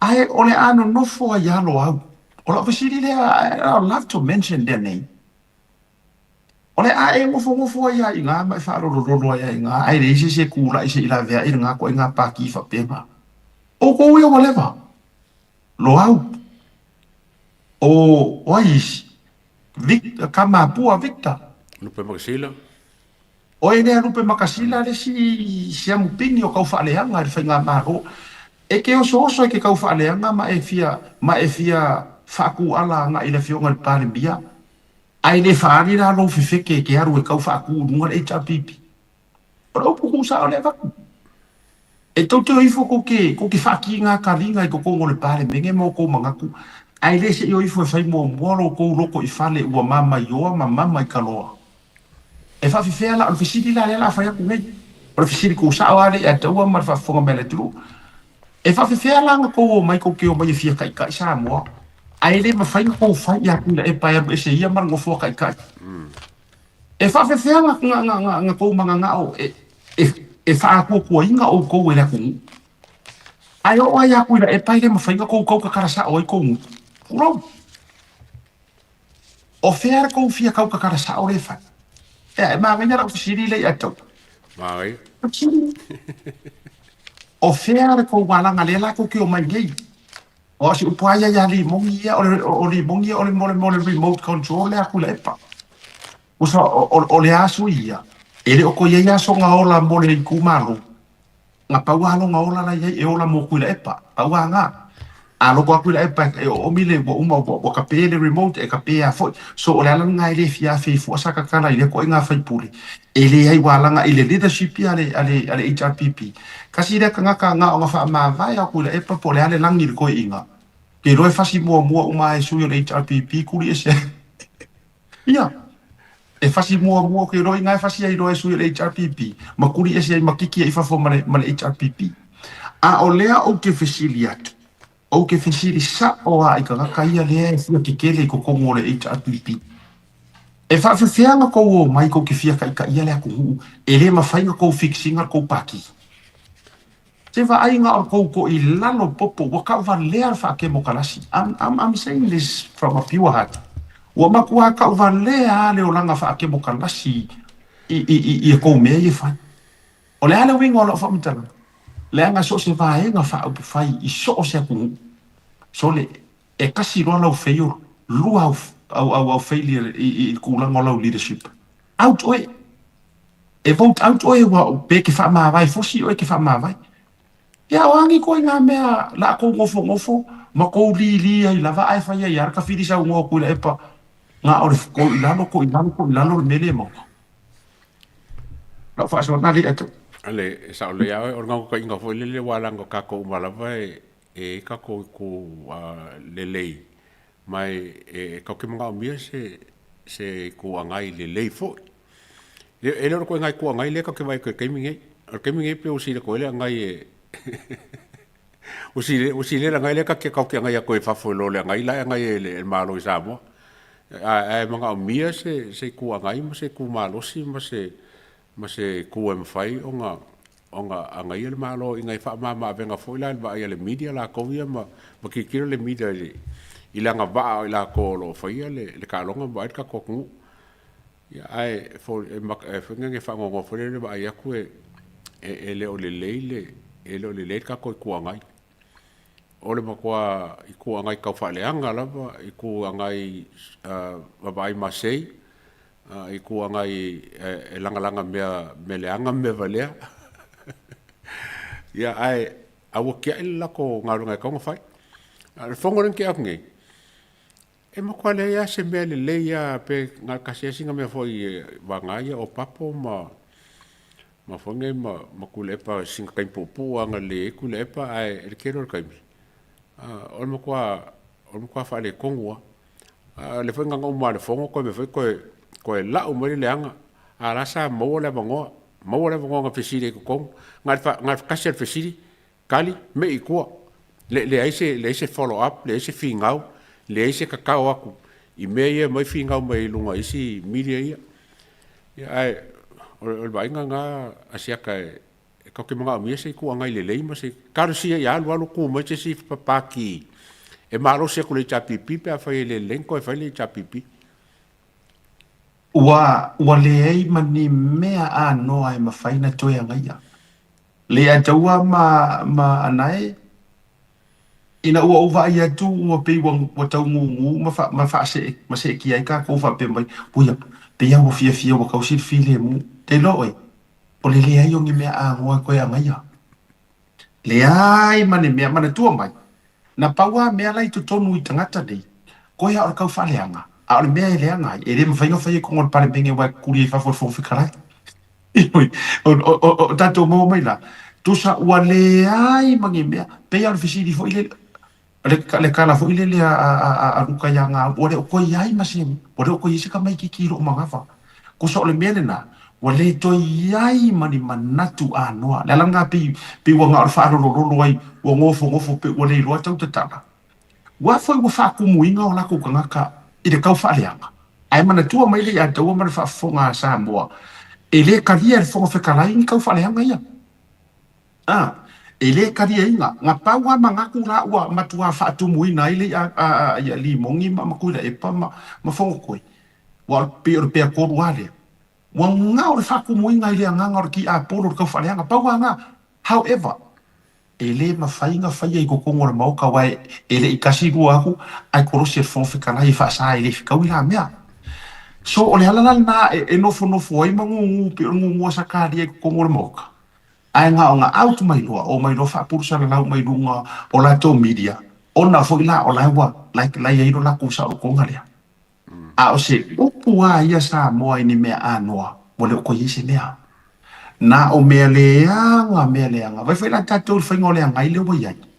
Vai wo o ai me le ia ia wo a ver famasimo. Fai le keiso ko e lupe. Ai fai kalaisa mi le oka. Ai o ai ave la ko vai ngai ko.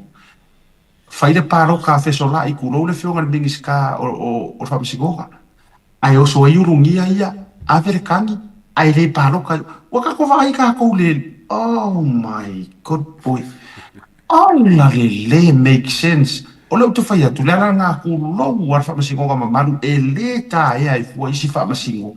O lo o la tu fai al famau. Ai o te fai atu le atawa. O lea ua toe whao ngā e tui le epa ma le HRPP nisi o whaamasigo. E whisoasoangi la ngā ngai, o ka malo. O le koe a ngai ko kongor pare menge wā ngai me whaamasigo. O tau sila la sa moa i le koe ngā me. O se kai lea kau ke manga ngau. O se kai lea kau ke koe manga ngau ai. O le whaalu kupe e manga o ngā le ua e a kangi. O ka kua maka ngā lea koe ngā kanga ka whapea. Turaua. Malo, sata malaya tawa. Ia, se banku foi so ia whakauwa ale makaupu whakalangongi e fiafi. Mai mau penga whaapea o mai le whako inga i le mawhau whauwolo i eile le sunga le tole e pasai lele. E fsosoangi i le malo, because, you know, se mangaku me lua mangaku whaaliangi e fiafi. E mo mira ma rosa opposition le lei. Au koe ma fawhawange i le leipa sata ma le atawa me le iwa sfulunga le iwa. Iwa kausanga nga back to back e le national. But nga sa ili lava leipa policies. O policies la nga lenga mafu koe ma ro leipa le iwa. Ia, o le palemengelenga umakungi. O ngofo ma mai kau ma whaalongolongo i fasili. Tō pe kasi pe rua pe kolongi whai pole manga i ala ko fasili, but the rest, empty.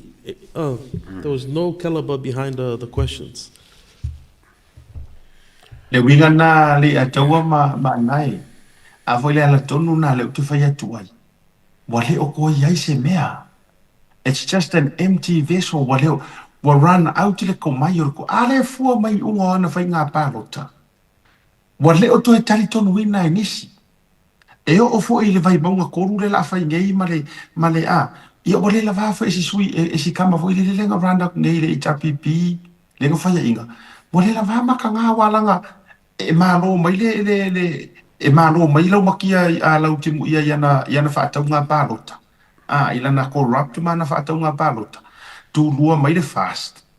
Ai ko ele pesiri ai ele ku ko kasi pola ele menga ye. So ai longa ko fia ka mo ese sila no le fama. Only because ole leader or kai o kanga kaya le mo matua le anga ma o te as any child for ko afa nga wanga fie ola mai mo predicting ele ko e ku se suyo se HRPP. E o fai ele to tu vai tangata i siri ele o ka mo e kuko kasi ai amanguia o e langolango fa le fai nga malo e siri akurunga ale ma fai nga e ka wa vere fu all fast i lano le i kuko kasi ala langolango malo pe kunga a vatu ya fa tu tu e tolo pulo ya le leua se ia fe fala o kala mangu ke le i fa fe tai le taba wala nga atato wone i le tulanga o tele o puma tala fa pe o tasi sa fatalua tasi le fionga ya tuia le atawa manai mai lai fa ka o belen tato ngani ai au fuale le fa marosia tu la fono fa le no foi le fa ke ngai kangaka o pe ai o fa pa ro kala ngol fa ke mo karasi sa ora o fa pa ro o fe ala le tu mai yes lai ma kingoar ma ro kuia ai kolo pulo o lai pasi ma le lima se fu pasi nge kanga kauri kumalo Le foi lango sia foi tama le fionga portofaya le ua. So to me, o la foi le kau kua le ua ko ko ngai ku man.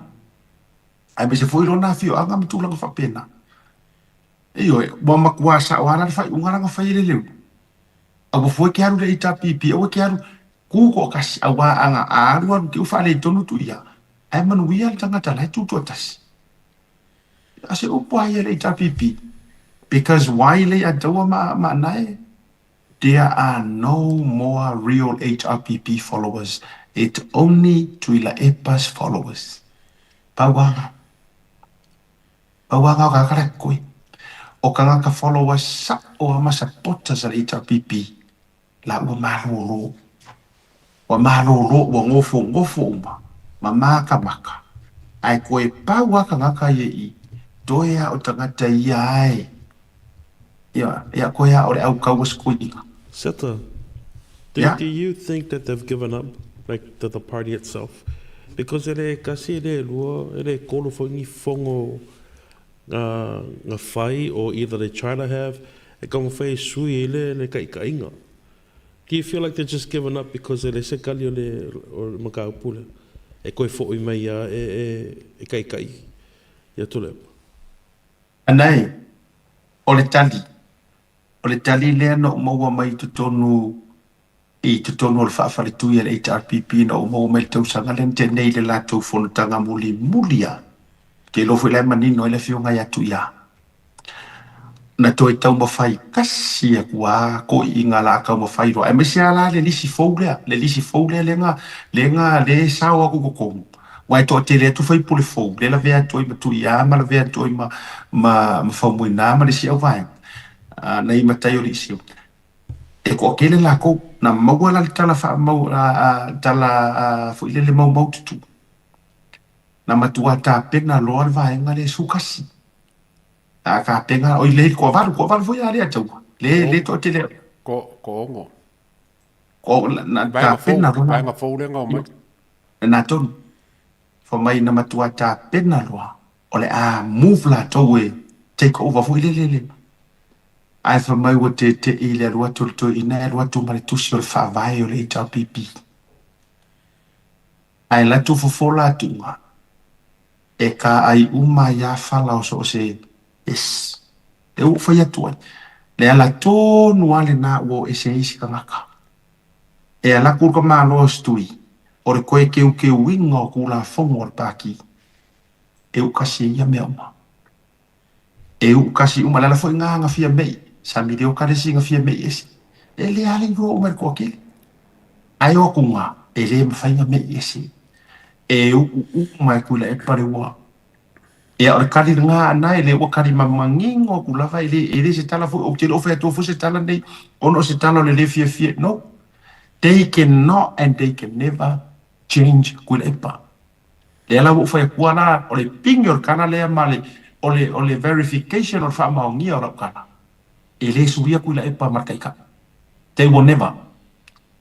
Because our constitution la ua iai le whaavai o le HRPP e pule kula e pa.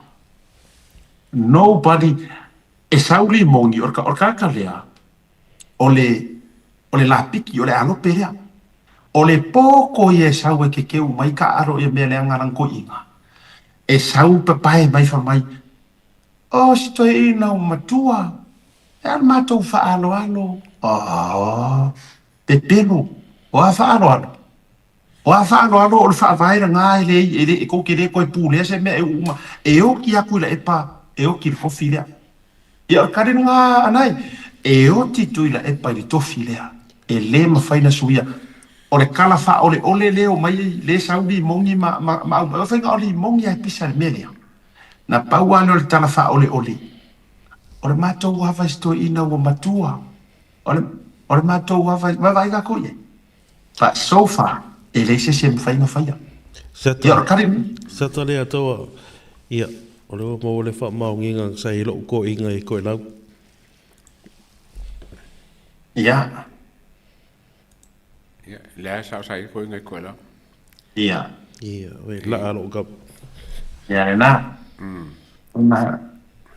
Au mana ia.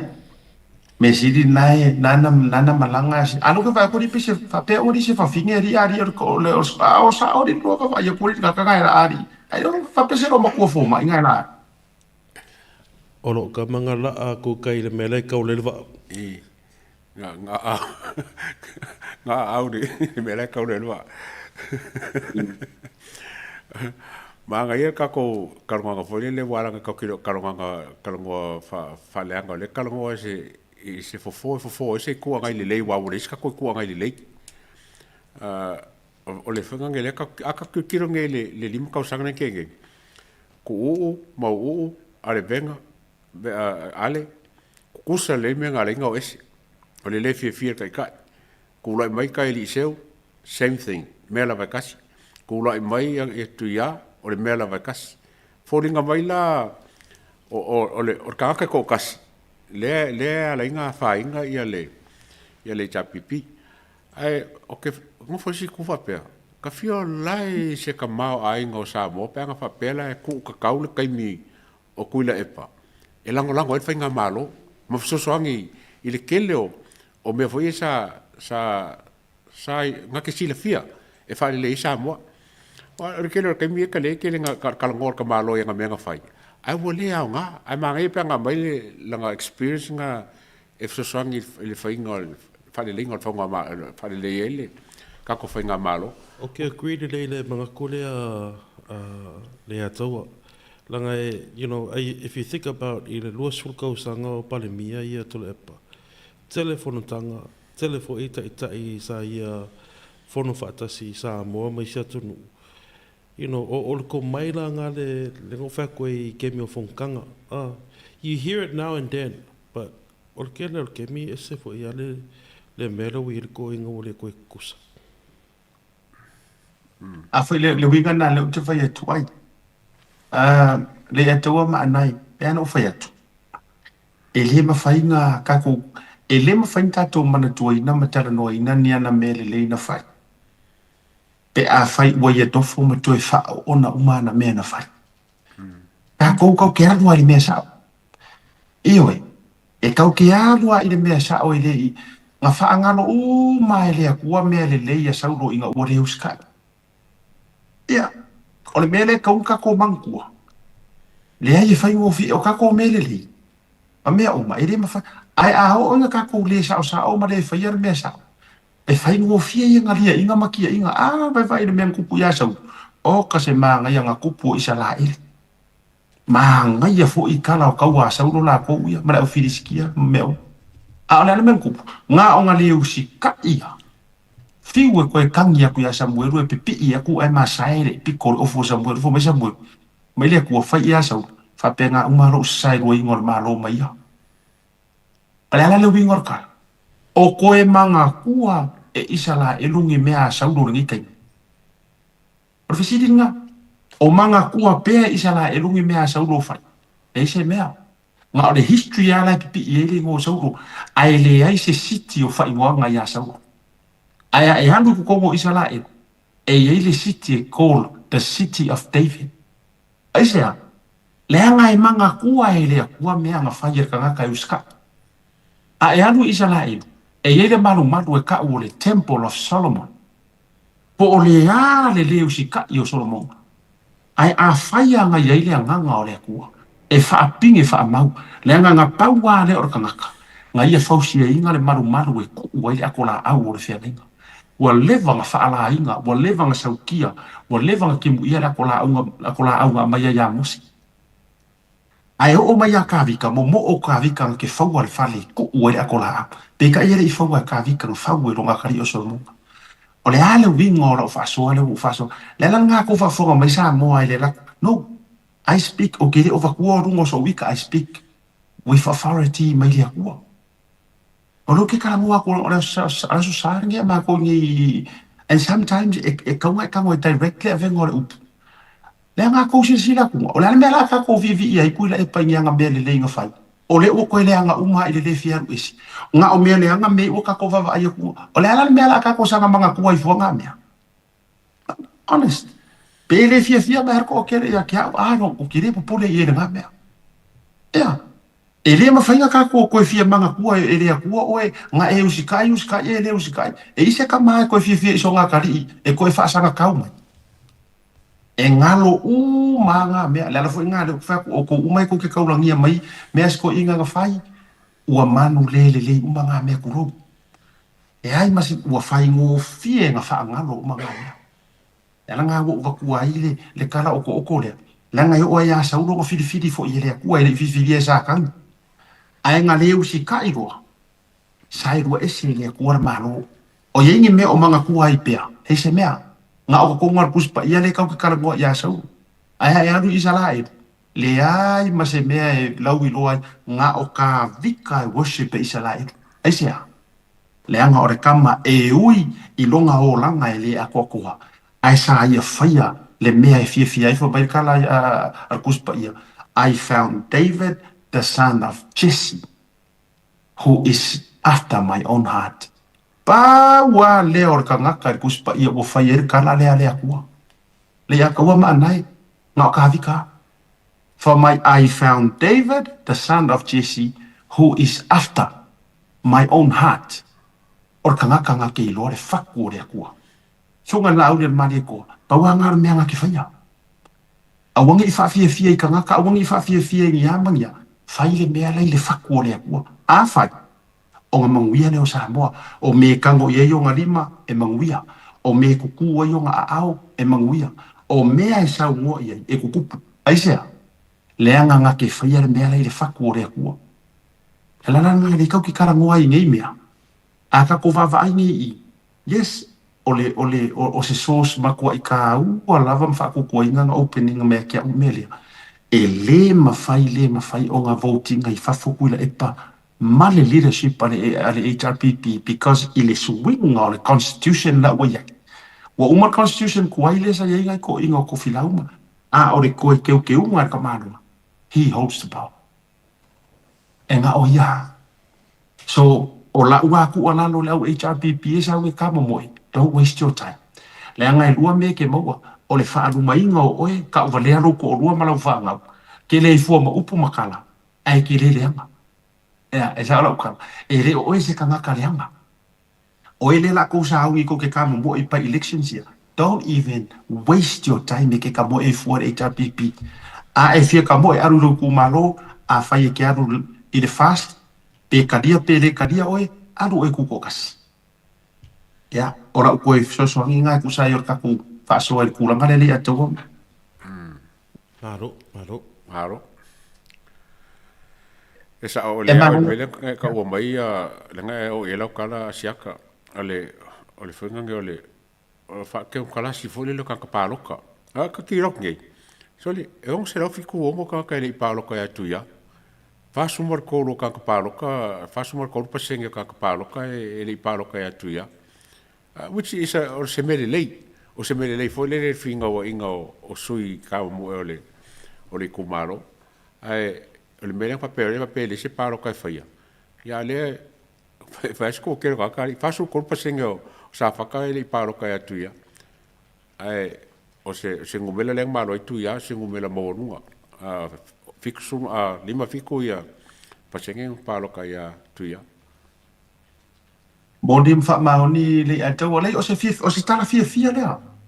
O tu ia, o ku ia ka ngaka ke le la fa ko fala inga. Io ele o se kala fa ngoa le mo sa fakta.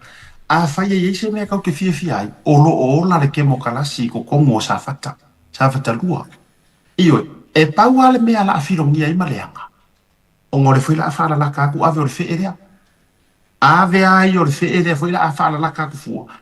Sa faka marku alalo le ua mare na fu itu ya e nga onga kau le mau po kalami iyo sila le fafika audio fale harili sila le fafika audio vai mo ko iyo o le asanga o le hare tu langa se ai ya tato walu le me wa ya wa fa ali re finga ngalo le ku malo mo ke o fa ku me ka pungi ya tu ya ai yang me mangingo ko ke sila fia o le vana nga o le va ko ke o fai ai a fai ua fa maliinga ua kali le ku malo o ku ya e momolia lo ku sao ki fa ya o le ala me ala nga mai ora tala le ia taua manai au te le fa tu fo ia me tau fa pili le a e o le lui ai folo patatori ta me la tu lole e le fo itala ta sia la fa tala no ngo tu ia le ta fa tala no ngo fo le o no fo ia mo tango fe tu nai le tu ai ngata ye le tangata le ile au ngo i lu mo le por kiki ma tu la ngo na vala wina te si le fia le ato ale avea ma foga fetala e o ai le tūlanga o kūlanga i whaamingi skai le fisiringia i le au i ruma i le anga i ruma ai o se tangata i ta oto ai fo i le tō whaama le utanga i le tūlanga o le whaafoe ina o le fono le atu ma e ia te ia fo i winga fo i e mawhainga sui pāle mia e o ari kofu pāle mia e oe i le anga i ruma mela le sa fata ia o wara mai mo war ko sui le leile ia o mai mo anga e kele a i oe ai ia rupe ai e ia le rupe fa ia le fui ia ai na ona tau le mau fa pena i tato i tu malo fa ali sorry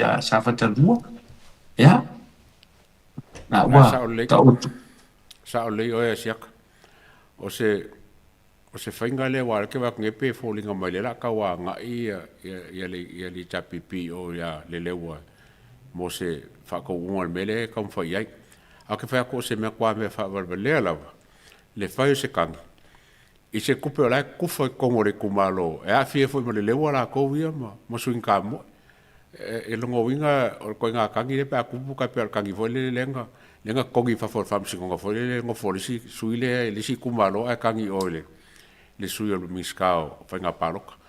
Ia ke aula ia e kwa le make sense lava pe a whai e kupu se mea i kongo le whainga o sui ngenga ka mo i kongo sa whaka. Ai ma se o sumi leonga nga kufa. Nga kufa o se kupe wa lako wanga waa iai ma se kupe angu sila. Ia markaimi nga kufa ia e isa whainga ngā mea. Ai ia ke aula ko ia o makau nga wha malolo i sunga foi a lewa o kau o nga ku ko sui wai e ko foi pa loka le kai ako ngale ke le ma ko mo isi ko kupe ye pa fa pe kos vai pe mai ba le si tu le ya tu se kulowa sila ile ku malo kulowa la ngol mele tu pune e tu li ale lo to itol tangata ma tūli ia whai ngā kengi, ma whai ngā fo ile le porkiki le anga iwa ia. Ai whawhewhia e anei ku malo ngā kouwha mai, e a makuru whakukuanga.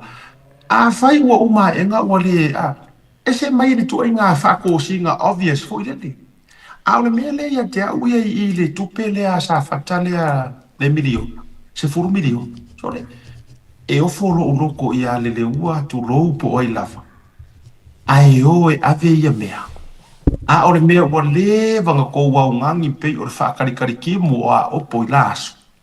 Whaakarikari se kimu e kou mai le langi. Ua lewanga kou whaakarikari kou kupi. Aua la le fetu, aua le kou whaakasia fua le uko mara maingi. Aua, ka kia pea le uko i e ope o pea. Ai ka oko pea le maingi i e kakao i lalo le upenga. Lalo wingo na whamitala. Wa levang kapisa wa kere upu makala anga wa avaku kukupi. Awala ni whaarorua ngia fuar kukufa. Onor tau whaau so atu ale pola e motu mai tu. Awa e sa kia he kou wha le lei ma le rua ngofo le lei lau fionga le leua me se fo kuia. E me se fo ka tinale sa tamo. Awa le hoi ai fuare whau i whangaleli. Ona o le tau whaau so o le kau whaau so aku ale pola e moku mai kua.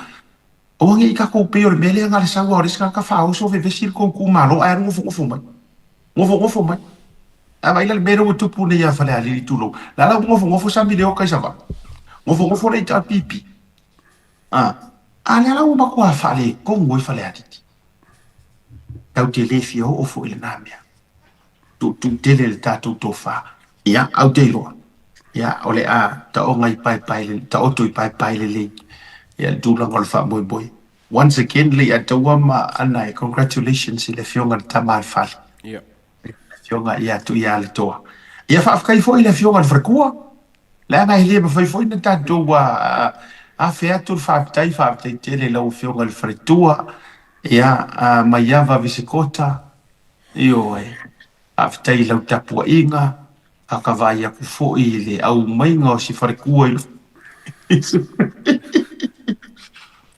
e makau kia ia ku ai ngā kangaka ia ai uio lea ia wai masani fo i mai ia vai tūlanga upi matala mea uma whapena ia ai toa pēr le tai e peo le tala le soafa le tama ana ia wā fo i nei teimi o le mea sili ia o le nā ua so o a whāma mani noa ke le kala ma upu ia a ngā ua toi whaapaleina le tau mawhai a le fionga ia tu ia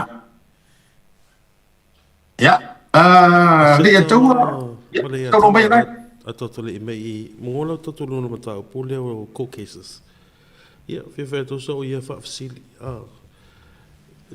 do you guys believe o tatonga force it up you know I support the right of anyone to seek justice through the courts but I also believe that political disputes should not be allowed to unnecessarily consume public resources or delay le ngalwenga le malo. I miss cases or they lack the merit. They should be dealt with swiftly, you know, so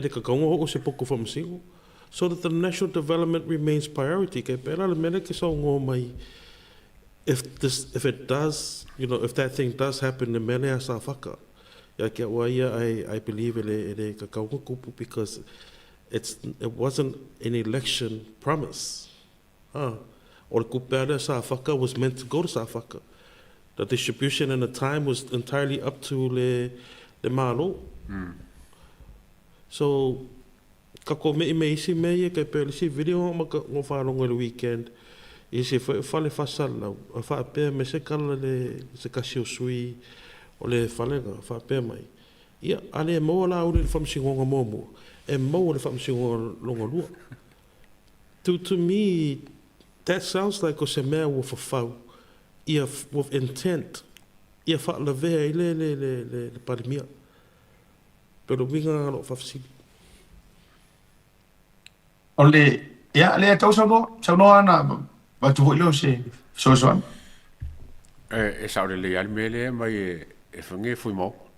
O kakao nga se o ke le lopo la se ko nga fainga I ko fam singo nga foi le fai o nga ye se ia sa il me hole to so review po fam singo li kai ko e ka ngai le ngam ka o ko nga ba ko fam singo ka o ko ngi fa fo le ko ma fa me mo ko mi ma ro ko per malo ia me se fam singo nga fai ko malo ma me e fai ngai ia le la nga ngele a familia nga ko pe wa ngai me o pa election ai ia ka wi ai pa election sa le ka ko ai le nga ka nga le foi ka ki le si le foi case le po ngai e foi le fala o foi case ngai ia ka ko ki foi nga case le foi nga le venga o foi nga ka fongo le ave ka foi nga case ka ko fai ka fa le ka ko wi anga sa fa ese pano foi le lo me fa pe con I fa foi ko nga case fa mo kai mi fa mo resources ale malo ya nga ka nga so se kai me fa se case ke longa fa ka wo su wa fe se la wa fe con yo lo ia ma con yo o ngai ko nga fam singa fa pengi ma no fa te sa le ya a foi le tatu fa ya tu e se o tato ma fo le mele wo ia ye o le simple lia o fa fa ngo fie le manino fa fonga la tunu ai oi unga ye au mai isi o cases o sai makuangi nge fu ia o le langi ma fo te ro taimi ai me se cases nge yo fa nga palota ke la uma le tau sanga mua o fai lava nei tu ai nga le fo nga le fai o me foi lota ma fo le le tu lo wal fam sinonga ona o le to ninga fa tasi o la to fai unga fai a o cases ngai ele ai masonga ese nga e kasi la par mele ave o fanga fa kosinga pa wala le vaenga e tilo ai le tulo le ta mai tau e sila fa masingo i le kaiminga fai ai pe ko kongor pilio ka fa sainga pe wa solia afianga ai pe o la vea i lano kulanga o le anga ngu ma le fa sa mo la e ke se nga sa o mai le meranga ma le tua mai e ke le ke se so le palo to lua fe o tasi o par mia fia be na manu ia i fast ona o le tulanga lea o lana leipo la vai fai unga o le anga nuku pa le fasa mo ka kauanga ave se pase se mangame o minga lana le fa to ila uta e o manga sa nga kar sa malar nga fa masingo o langa seki ayo o mai de kai mingi o ese foi de kanga o sa malar si fa masi o ke o tile lo su lima kala o ke o tile se la kala se la lima fu o le mafu anga la le nale a to ma anai a sala ile kapisa a sala ile komu mui ia mau o iro i fai kala le fe kawi le ku fa mone o ko fa masingo le anga fa lele o to ai mai tau le tu o winga nga upu e ai si fa lele ai si mai ka o le ala no to ma fofa por fa sama o mai o ko a ko fia io a ko fia le ai a ko fia kiuti a ko fia le kiuti ma pure mai o ko fa ngo ko fa ungai pule ai manga o ko we kadia ngo fie nga o ma ko ngofo ma pe o fa pure io o le anu na tu ai nga ma fo tu te mana na le ala le na ya la yo no to fa fo mai e mo ke fa le ina tu ngar tau ta ya ta no ava si o fongo ta ya fo o le fa so ala fio nga ya vui ma le fa so le tele o ta to fa ya ta to fa so ma fu anga tonu o na le mo ke pisa ko e ko fo mai po va i le fa mo ro lunga ma le fa sa usili o fa masingo e fa sa nga fa ni ma ko kala fa masingo ai pe no fa ya tu le ya to ma mai o tupu wa le fa pe la nga le venka ko ka fia ia plan ku le e pale o ia o nga plan o le kala o me fa masingo nga o le kanga ka ia o nga ia ka ka la a o le fesiri ka o ke fesiri o le ase fa ko fa la inga fa masingo nga ni mau me ale winga na le tau fa fesiri ma na me e le fo sia nga la ta e ka ke le ma wa ruma fo i ngi me fo i fa fo ringa mai e ongo le ai ale o ka ko fa ro ko rupe le ke o ti ko rupe ai ke o ti le fa dai vele le o ke o ti mai e le ngi kingo le ngi maka le ngi fo ringa o mori ma ai nga le suon fa dai vele le fia ko rupe winga na le ta fa yatu o le tele o nei mau ngongo sa ai sa o le lo fina nga lo anai sa o le ya e tu la gol tatu fa so le fia o le sumiari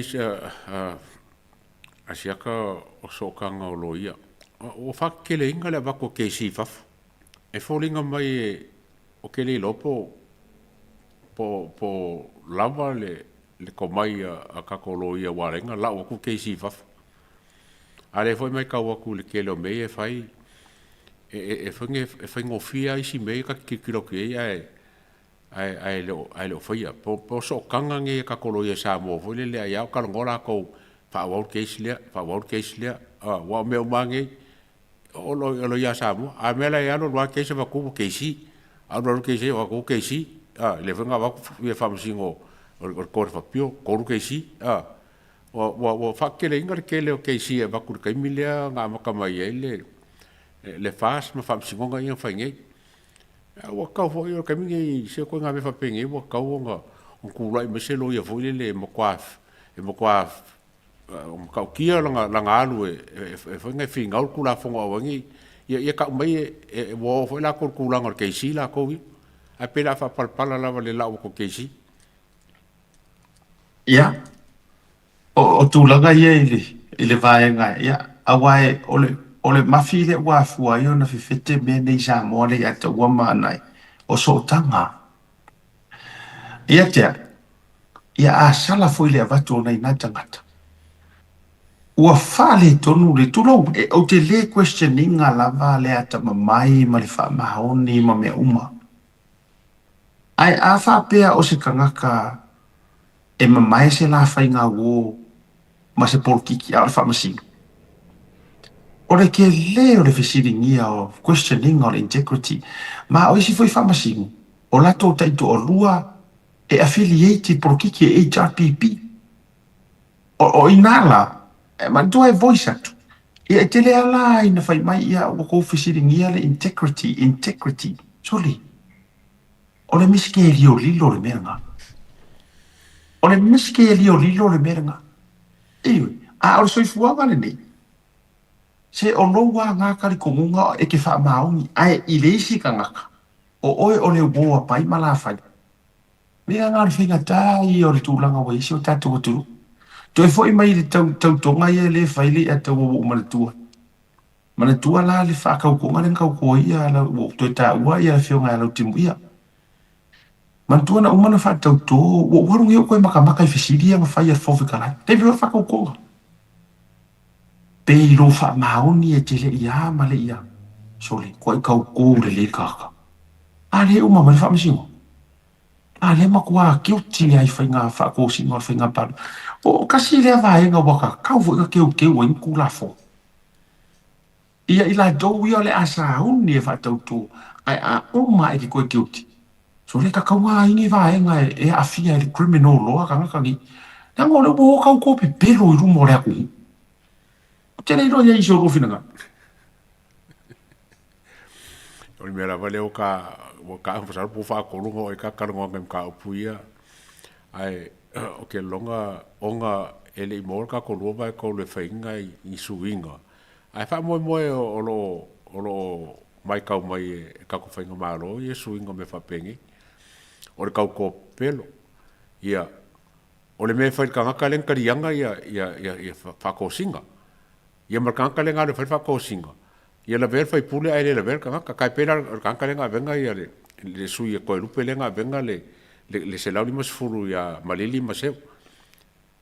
O le ai ma se mea whair kangaka. E kaunga eskula fonga la ver kangaka nga. A whai o la ver fai pule kaunga si lekung la ver ngā langa rau alu. Whai le mea la ver fai pule.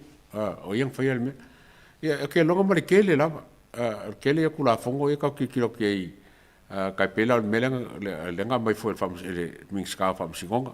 O ringo fo le si kumalo ai sau su. Sau su le si kumalo. E sa ole le ia, auruk whak, o le tataloa, ia maua le tato whai mena lala fui lea vai moka tolu, ta pena le tato sui, whale aliri mua, makua isa ili, e upu, sama se mango, kau kai se poko, stili le kai se e anga wha. Mai, a kare manga ngai o ngai upu, ia makua i sama se mango, fili se kau kai se poko. Sa ili le kai se anga wha. Mai, o ai e mamolia kako upenga le kai, o i ngā e kaunga oko le whako whala inga. A ole, tau te whia a ono le tato taimi le i a taua ma anai. O te whia tu lafa. Se i o tau whisiri ngia wa o te vai atua.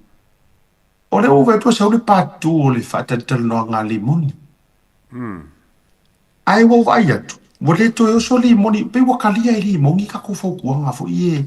Mo le koe oso yanga kama fo i e lang kama le lenga pa ulong ko fai au. Ia male homeless le e la filafi solo i niusila o purotu. Au te fat, ala ua pe ua whaonga, wakalia e ki rola wa ia limo. Eva sins le ato, ali fatua e te role i whaasoa mai i le episode wala, o vau pese aka Filipingo, o mero whaasoro merka maru. O iwa ulo ai o laita lia i limoni o fautuanga. Mua. Ka lia i limoni wa ili sa po kalame nga whai me lea a fiura su elfa maungi nge mea ma a misa ritan van. Ia o mai rola i e whaingi kau ko ngā e fo ile le ngi kau ki mo ngā e wha uma. E ile e uke mangkua e la o fasi por kalame ka por kalame nga whai la o fasi karanga. Ere ile vale a taua ai sau ma le video ko inga ufio whakau ko ngā ia. Are foi la waru le deitani. Ka whai aku fo i meo le oso le mo le meo o media le kaka homeless e le o lesi kala i ngipsila e le koko ngia se la fonga o se mea kau podcast. Ia ma le oso o le mo le meo ka ngaka nga paure ka le sia o nga o boko e aru kinkiki o lo. O le ala o mange ke faya. A le ala wow nga wakalia le woso ya tosi tupua. A wale woso ingasi. Iskama pis fa finge fu ile. O lu ngala la utan. O a me ya wo ko au mange li mongi runga yang fa kar nga fa mul mul. Wa ole o koe mailanga longa finga ngalo fo le ele sa or fai ungole fam singonga le nga sao mai el ko onga fu le ko ongo a ia le conspiracy case ole manga ko o limongi o le case le o le kau pulpulenga ai wa fai le fam singonga o fam singonga hit and run ilong ka ko ngala le wa lo ko fa u le lang kangi onga fa pe ele sa o esen belenga fa il fa unga esen belenga ngomanga o ya ma ko le fo yor kangi limongi sa fa u ya ku leo o le lo leng fa u ko lang kangi ya o ke le ngala wa o pa me fo le wa penga me fo le wa o ma ga yelonga o mainga ile il fo ngele fa sa la le pe ko fo linga mai wa ma fai onga ku mai se awala e mangingo malam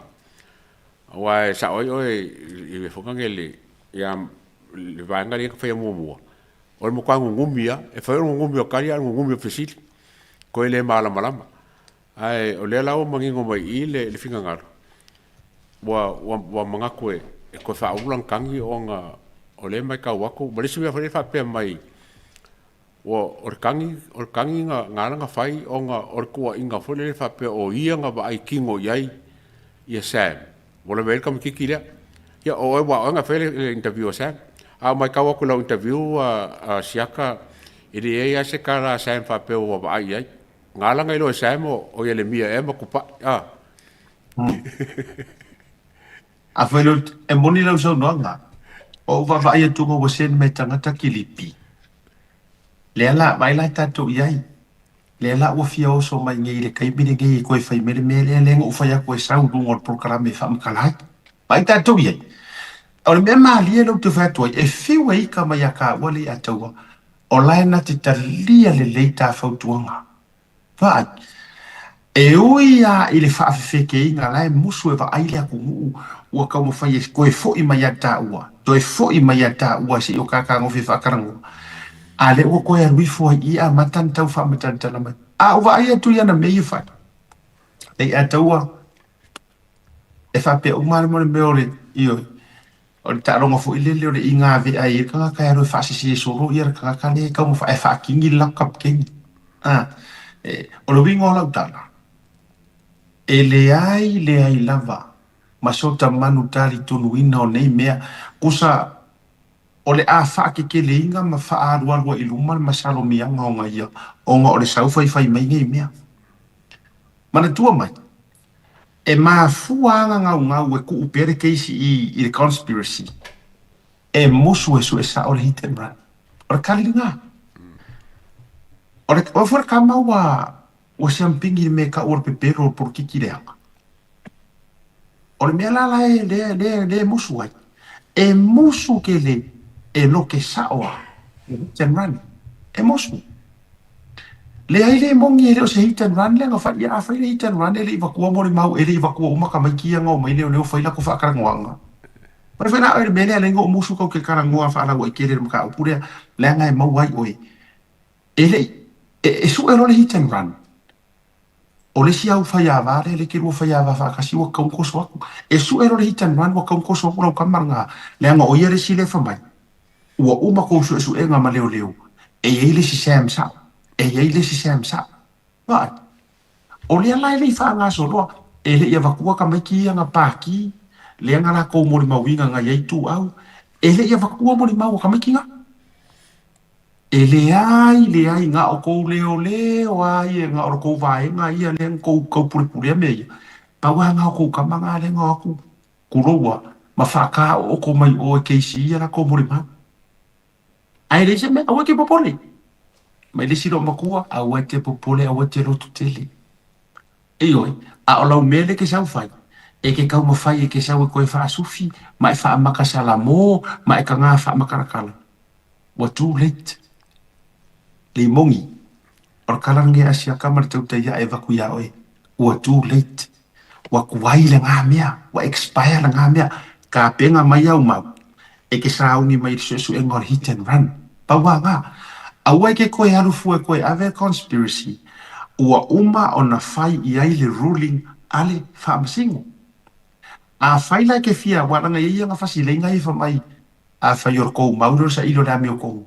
O maila, lea lau o whai aku. O lea ua uma ngā whai le test o le conspiracy, o lea ua sau le ruling, e le whaamaongia. So don't you worry, ka ko wolai test le si piko le vai, test le hit and run. A whai o le whaamaongi le ke fia kaukalai, au e ke worry koe appealing o ngā mea. Aua. Leanga o le delaying tactic le mea ngai ke whaia. You are trying to delay. Ai e kami mai ke mga e whaise rua whaakau konga ngausia. Ma le fionga le pāne mia. Ai avaku oi malau whaife au. E whawhiwhia ngā avaku lau whaife au e whaakau ko oi. O lau whaife au e conflict of interest. O i leo te whaia tuaile i ataua. O le matua vasia o ioko ai ngā mawhauwhau ngai sau markamalea. Maunia. O fese me ke sau ke mga ke whakau ko ai mai lau whaife au. Of course, o le alango lango lau whaife au ia o e walanga o e langa mamui. Of course, I believe lau whaife au ia o e walanga o e ngai kukongi sifurua i mai kukongi kaulanga ma. Io of course. E ke sau ke fia whakau ko ai ke sau ma mai lau le kangaka ke so o kanga i ke kau. E sau ma justify o por ngā koe ngā mea. E le mawhaina avatua e le atua ni mawhauwhaunga le le ia oi. E le anga na o parlafu a me i ke sau whaiwhaina. Pala o ngā kala i le koe ngā longo. Mai. O mai kaule le ia sa ngā alimongi foi le langa i langa whasalonga le sau po longolua le pātu. E langa sa ngā be le kau mawa ku whapea. O le ua uma le case le hit and run. A le la li liu lola conspiracy langa lenga mai kawako le memo mo lenga fai o le hit and run. O le makua o ke le lopo po isi o fau kua inga ia le uso. Awa langa e le ngaka nga fisika e mai o ang whamkaranga. A makua le kalawhea ngai ia o ke le lopo isi lo ia mwhainga e mwhainga karia inga le ko inga kangi whapengei. O le umo se whamsingonga a sau koe kangi le mea o mga whai. Ai e ka mo mongo mai ka upure fa pe wa umar hit and run e penga sa ngoa e siaka ele foi ele hit and run le venga sa ngoa le palmia o lo fa nga solo le lei ia le ka upule e msalo ko umsin kai ya on ka ko fa mai le ai e falling mai ele uma la le pule ele uma ele foi ele case o le hit and run. O le case of conspiracy le nga e mo ka pule nga fo le ko ingo e ngala verkam ele wo mo fai le tawa e mana tua ma wo la fa tu sa mana tua mai ku sa afa yo le wo sa nei fai mai wo umar hit and run ale le fe conspiracy ale na mai mo umar la lo langi ma sa mo a to or conspiracy le na fai ale le fe hit and run.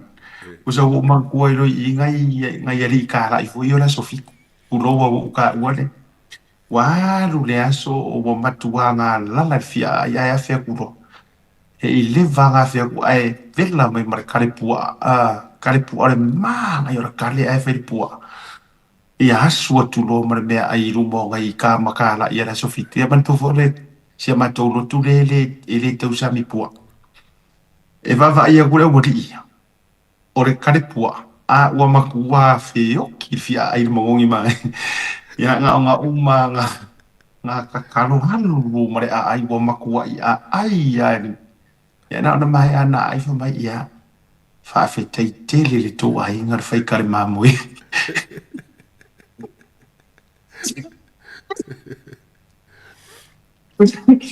usanga makua i ai mare moki ngor kare pua ai nga uma ua fa fe kai. Pahoi nanga lai ruo la le ai nga o le bo se wa ai le bo di o mai ai fa fe kai le anga le oka se mangongi se salon ni karma mo usa wala ya ma se ngol bele usa wa ngedi mo Oh, la ola se kila o sa sala o conspiracy le ngo ko ke si sa mo. Ai le mo sa fai mele life mo mo umana hiten ran.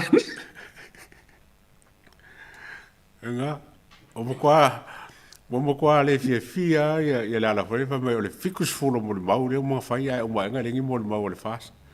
Ia, e ficus fulo mo le mau so le ar mo kwa le nga fai mo le mau ia nga ba.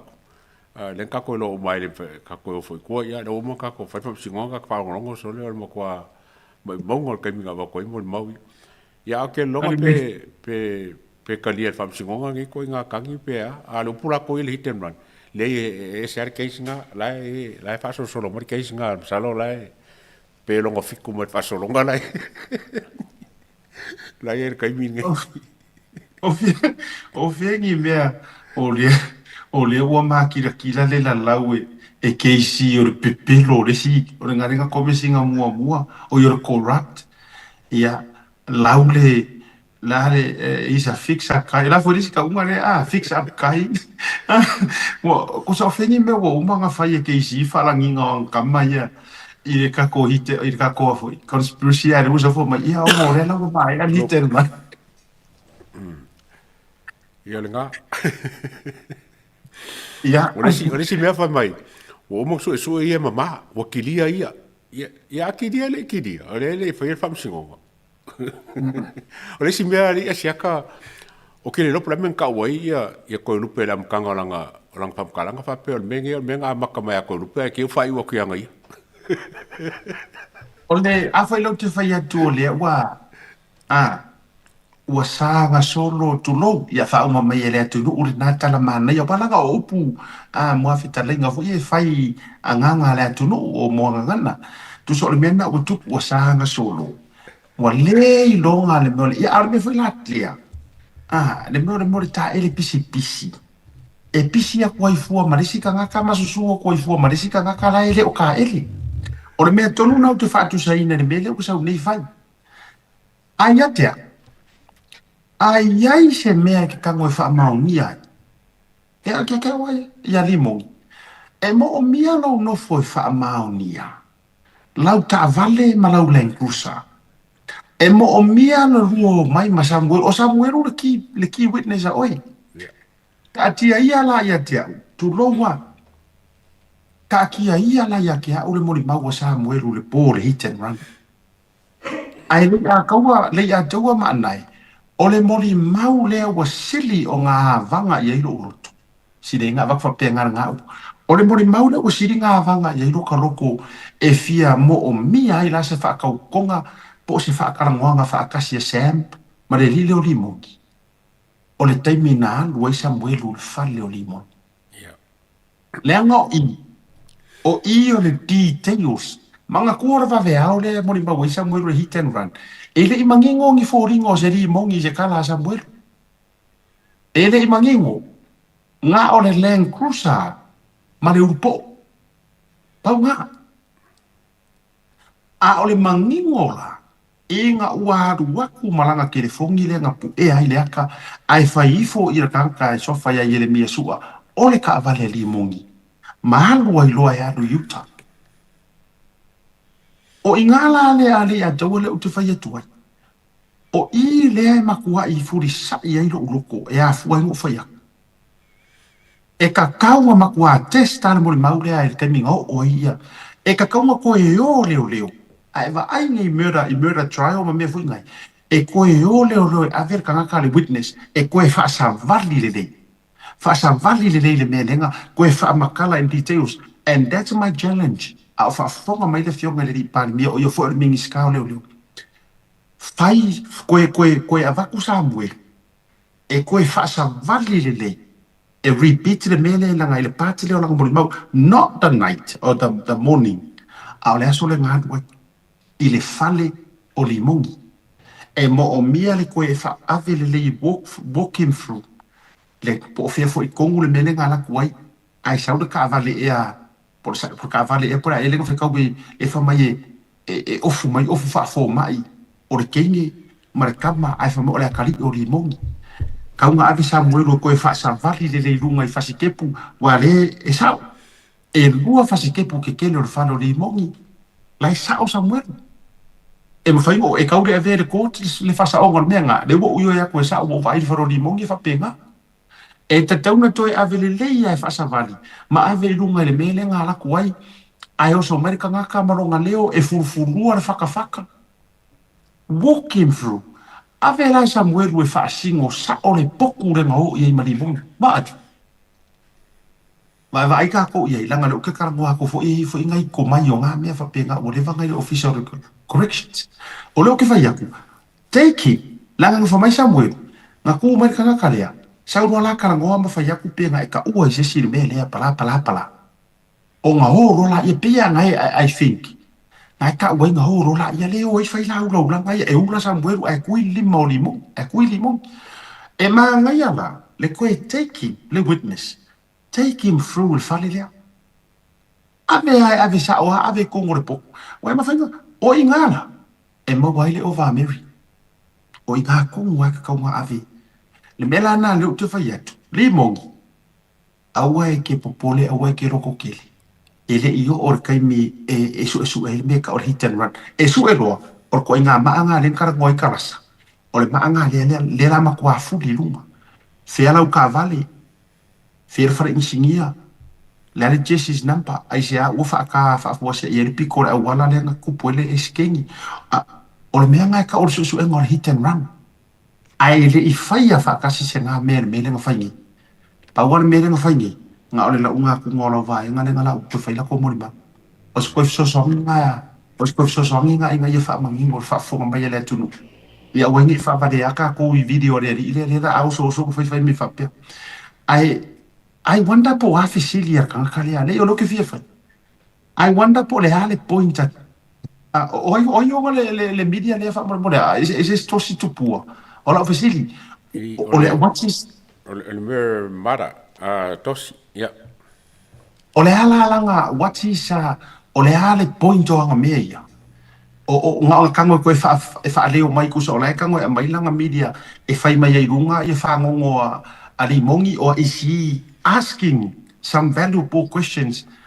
I meia o le ale point o nga fa karmo I think lo mai kau aku mga mieli mongi se mida lele o yo se lolo se mida feo lolo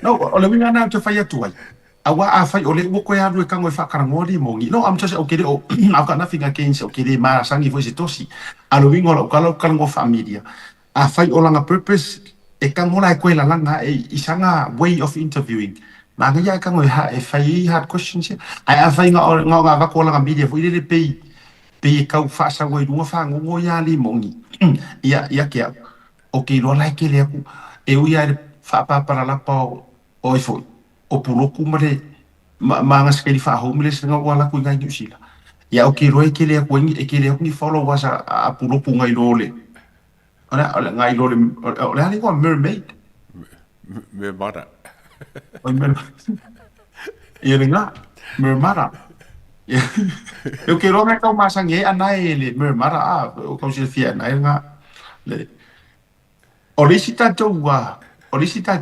update o lo te va ya tu le ya tu na pe se to o na o tu mai ya o lo te va ya tu le video nei pe le va nai ko be le fu tangata ai o le tau mani no ali ngoa o ai u me mai le va tu fa fo ngala tu no se a mai sina o to nga fa mo o ka wa nge ye wa le va o le so ku pon me nga ma me fo o le ho mo o le fa mo ki ngo mai o le me fo o ku ko ya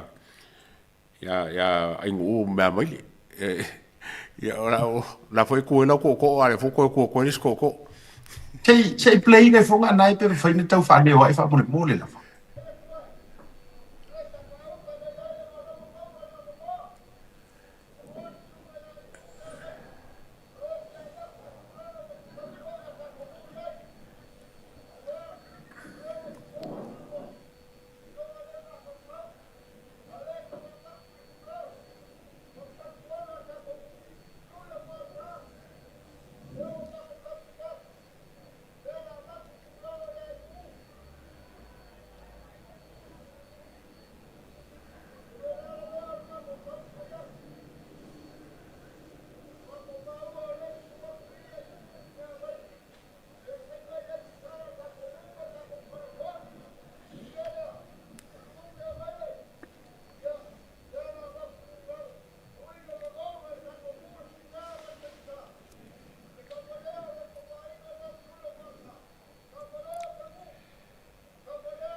Ia, o te iloa le nawa o le video na sen mai nei. Ia, o te iloa o le to o le fionga sapari, le atau e lau tau vai atu. Ia mai ka oku ngā asiaka, makau ia foi ele melenga fai foi kai mi ufasi por kausanga ni ke ngele foi sa ave lava le kua lalo ale kumalo i le aingu umakua. Inga ia fai se fofuanga ma se faukuanga ia aingu umea mai lele. Ia fōringa mai lese mea fai ei, ia le lau kuar ko onge. Asiata nge se lo whaalongo. Pea nga se kalale ko inga le kūkoko. Le whapea me wakuse ko alalo. I'm not sure if you heard that. Ia, o te... E moni wha mauni o na o kiripi nei au mai lunga na tau mwhai fo i e fisota i atu i nei tātou sui fo i e so upu mai e so tanga le whionga sapari. O le vaenga i fia mo mia ma whamanino po o le a le tua patatua o le toto. Pe o le momolinga o le toto ua na o se lapata inga. Po o le momolinga o le toto le anga a kuroko o whapengi e le masangi e le anga numar whasa moa o kafi. E kūroi ko whapengei ia a vise la paka inga ke le inga ave wha ave ai fui le leongi makai e momori o le whale matuna wapena. Ia o le alana na langa na o le tau te tau o vatua umai lungo le tamai ki lipi le nei i saunoanga e moni lau saunoanga. Ia ai o le nafso ta ia tufo ia i le whaurulungo le whamsinonga le whionga sunga le loia. Ia John Pali John Taimalangi. Ia si tau o maise whaamani nonga walanga o ia fo i o le tamali i whaitau ia i le nofo a sa au tono le whionga sapali. Ia, po o walanga o whainga ngofo fo inga le na ave i fo i le tu alalo la whapenei. Me langa e ka orko alalo, le nga momoli i ngofo. Ai a tūro se toto. Ia, o tua patatua o le momoli ngor whainga sala. Ia, ai se tatou talia pea. Po o le atonu le au ngor toto lea. Ia ma le tūlanga ai o a lava tua patatua. Le la ua tangu fia tele le nuu ma afioanga. Ia le kua inga ma e whaanguku le ia whapea. Nei atau. Le la ua matua tu vai rua i sa pari. Wala ngor kangaka. E tulo ue le whapeu te whaiatu. E sa oe kele nga show off mai le swafa ai nuu. I la ua fionga le. Makua makanga ia la ua vai le si le inga ngai sa ua ko i le whailau. E ka uvalea ai nga sa maari koa. Ka uvalea ai makoa ma. E tato vai la tato bora tangata pi e whaafurufuru lele ma whaafia tangata. E whao ngā maisua wha tā uonu. E whaari ma yele ma whawhau lunga on pokla. Ia, au te rosa o le. Na pauna o si vae ngai. Ia, whaafuranga o mea le whako a kupua. Ia ngā whai pupu le video ngā mai. Ai msalo kai au o moa se ako koanga mga upu. Ai e fau, koi kape se break. Eri a kose lima i kura karun kupun mele. Ia, le na. Tūlanga le na whaaftei fo i a fio anga ma le nuu fo. Ia, te si vaenga li a tau o nei issues fo i a. Mo le nei a fia fie. A fia ai tau te i o tule. I le malolonga. Seta, te lo tō mo le malolonga tō fo i mai e. Ia, mana ia, tatou maralonga. Ia, tatou fo i mai le whaori tatou programa ne wangara fiafi.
provider of high quality steel, metal, and roofing solutions. Colours inspired by the heart of Samoa, from the deep blues of our ocean to the warm natural tones of our fala and tapa.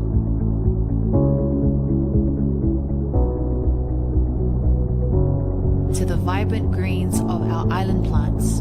With over 12 colours to choose from, you can find the perfect look to complement your home, business, or community project. Built to handle the sun, salt, and storms with strength you can rely on for years. For durability and for style, SMI Hardware is your number one choice. Affordable Funeral Services. Le whalemaliu wa tama whanau sa moa I te tono au ki lani ni usila nei mo oe malau ainga. Ioe. There is no better way to support the 685 than to buy locally sourced goods. Here at Tasi Market, owned and operated by Samoans for the Pacific.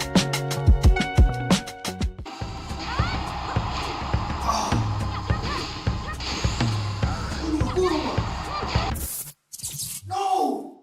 Ei, uma que esposa. Salve, Marfia. Ai, ai.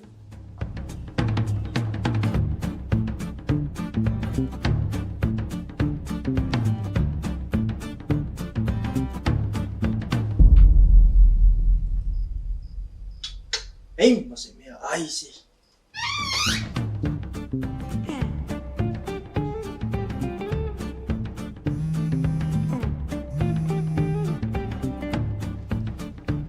Hello. Ango. Sorry. Ora me ke manga o ruku ki amakat pro kala meri e ko viri mai. Pole se koma. Si mas no tal fa chama le si top. Ma pawale or kai me ke ro hai ka umaya or ka manga or kai me va ko top up por pau. Ala me o ke umar nga pau. Fe heri po inga ro ya pau. Ia moli. Fa o mi singa me se fa ka singa me ya moli mol manga. Ya fa ro le mai o se o kari. Elingi me fa o va por me ro lo ko o va yung. Ioi, ale la top up ko la ki ro fai mai or me fai online e va be ro fai. Le la ko pe ko munguli am kar po kala me. Ma alo ka u mai ka ko next to nga u fa pa u ma ko mala ko maka mai. Fa ngai la u nga le Pacific 40. Mal talo fa va. Wai lo. Ya boleh. Okay. Ya, lenga. Wai fa ro mai.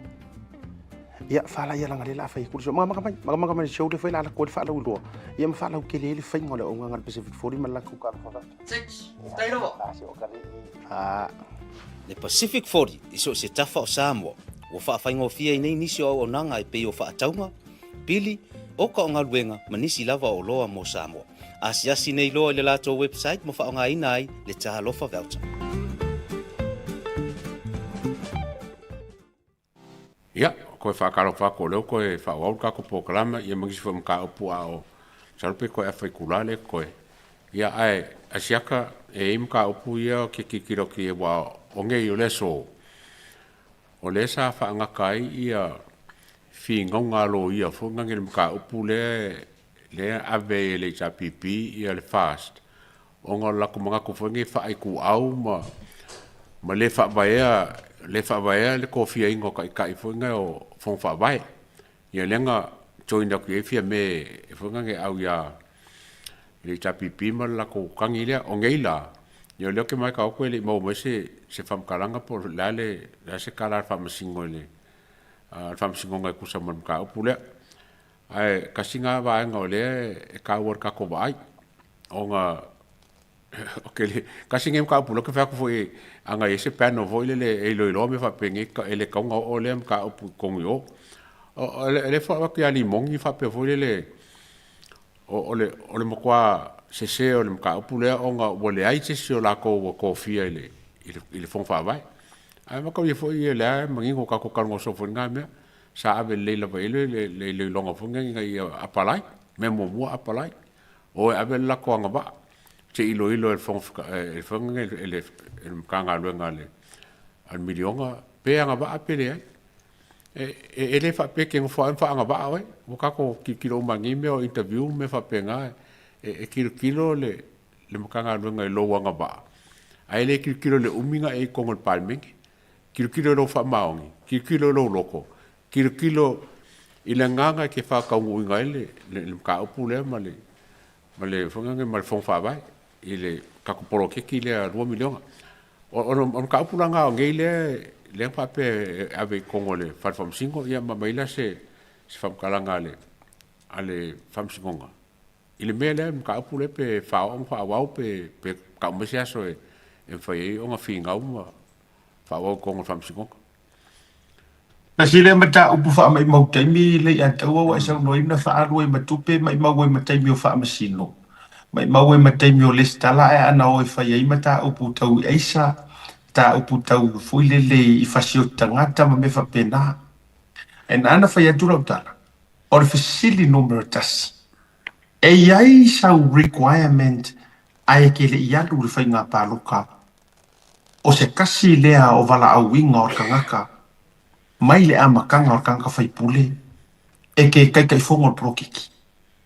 O iai se kula fongo I lalo le whaavai e sa wai se vaenga lea o le whaipule a ia o le kai fongo o prokiki.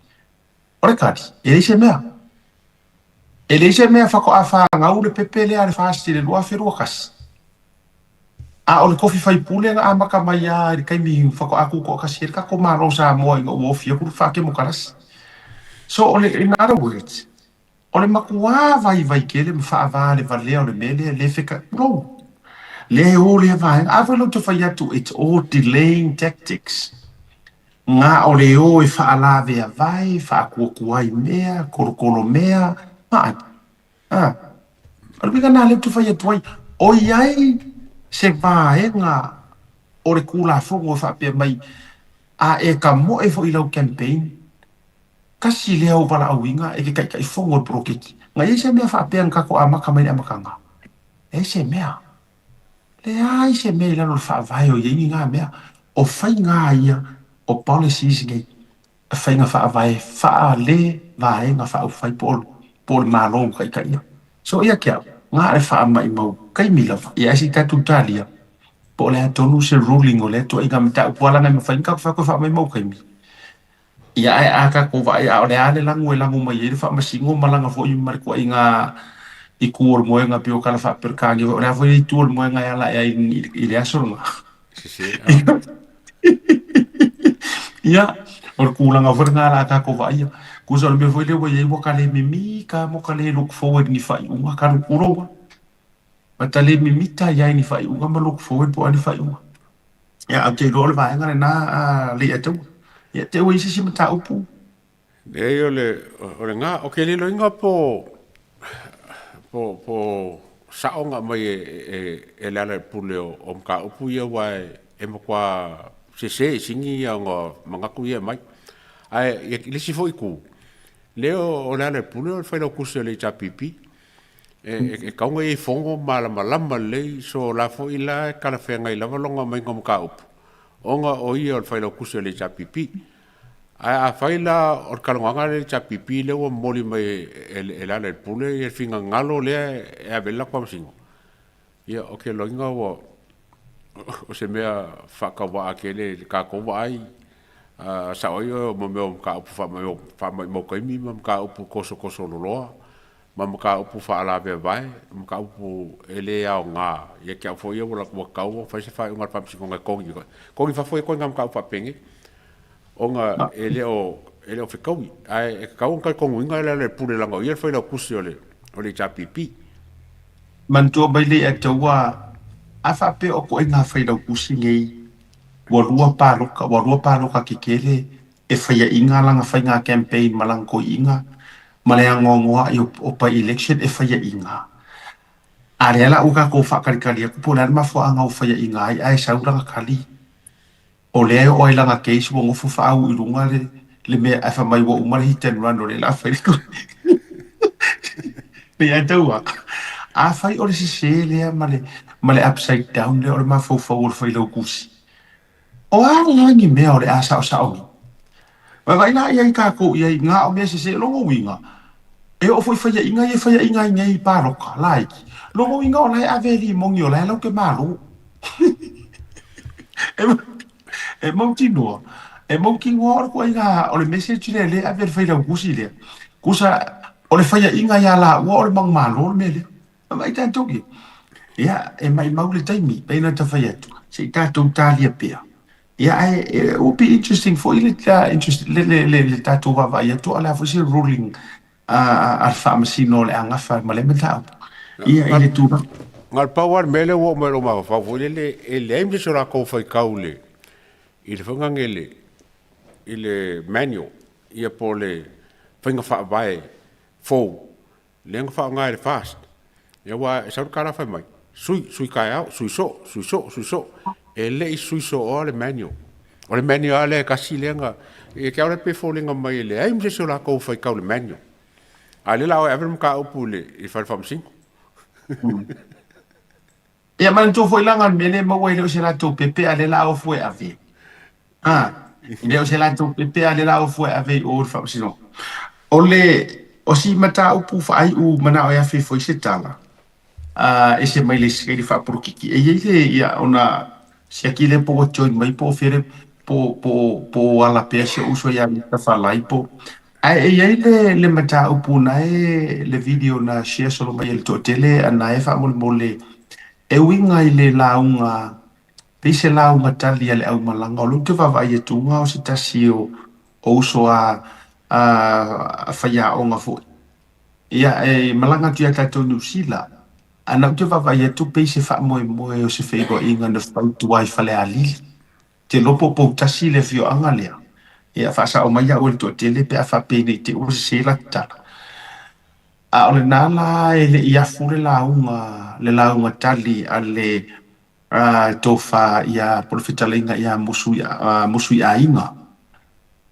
Ai oso loa markufa ava. Ai oso markufa ava. Ke loa ava ko ina ia nai pe mawhai ana player ki di pile on tue wha wawino le whaso.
Ia, te rol vaenga lea. Se koe wha wau whan play inga waranga pēr tangata re tu wha awa. Se koe inga makua lea. Ia. O te rona le na, o le video le na ana ema. O le video le na. O le la u te wawa ai atu. O ua tele ai manatu malangona ma.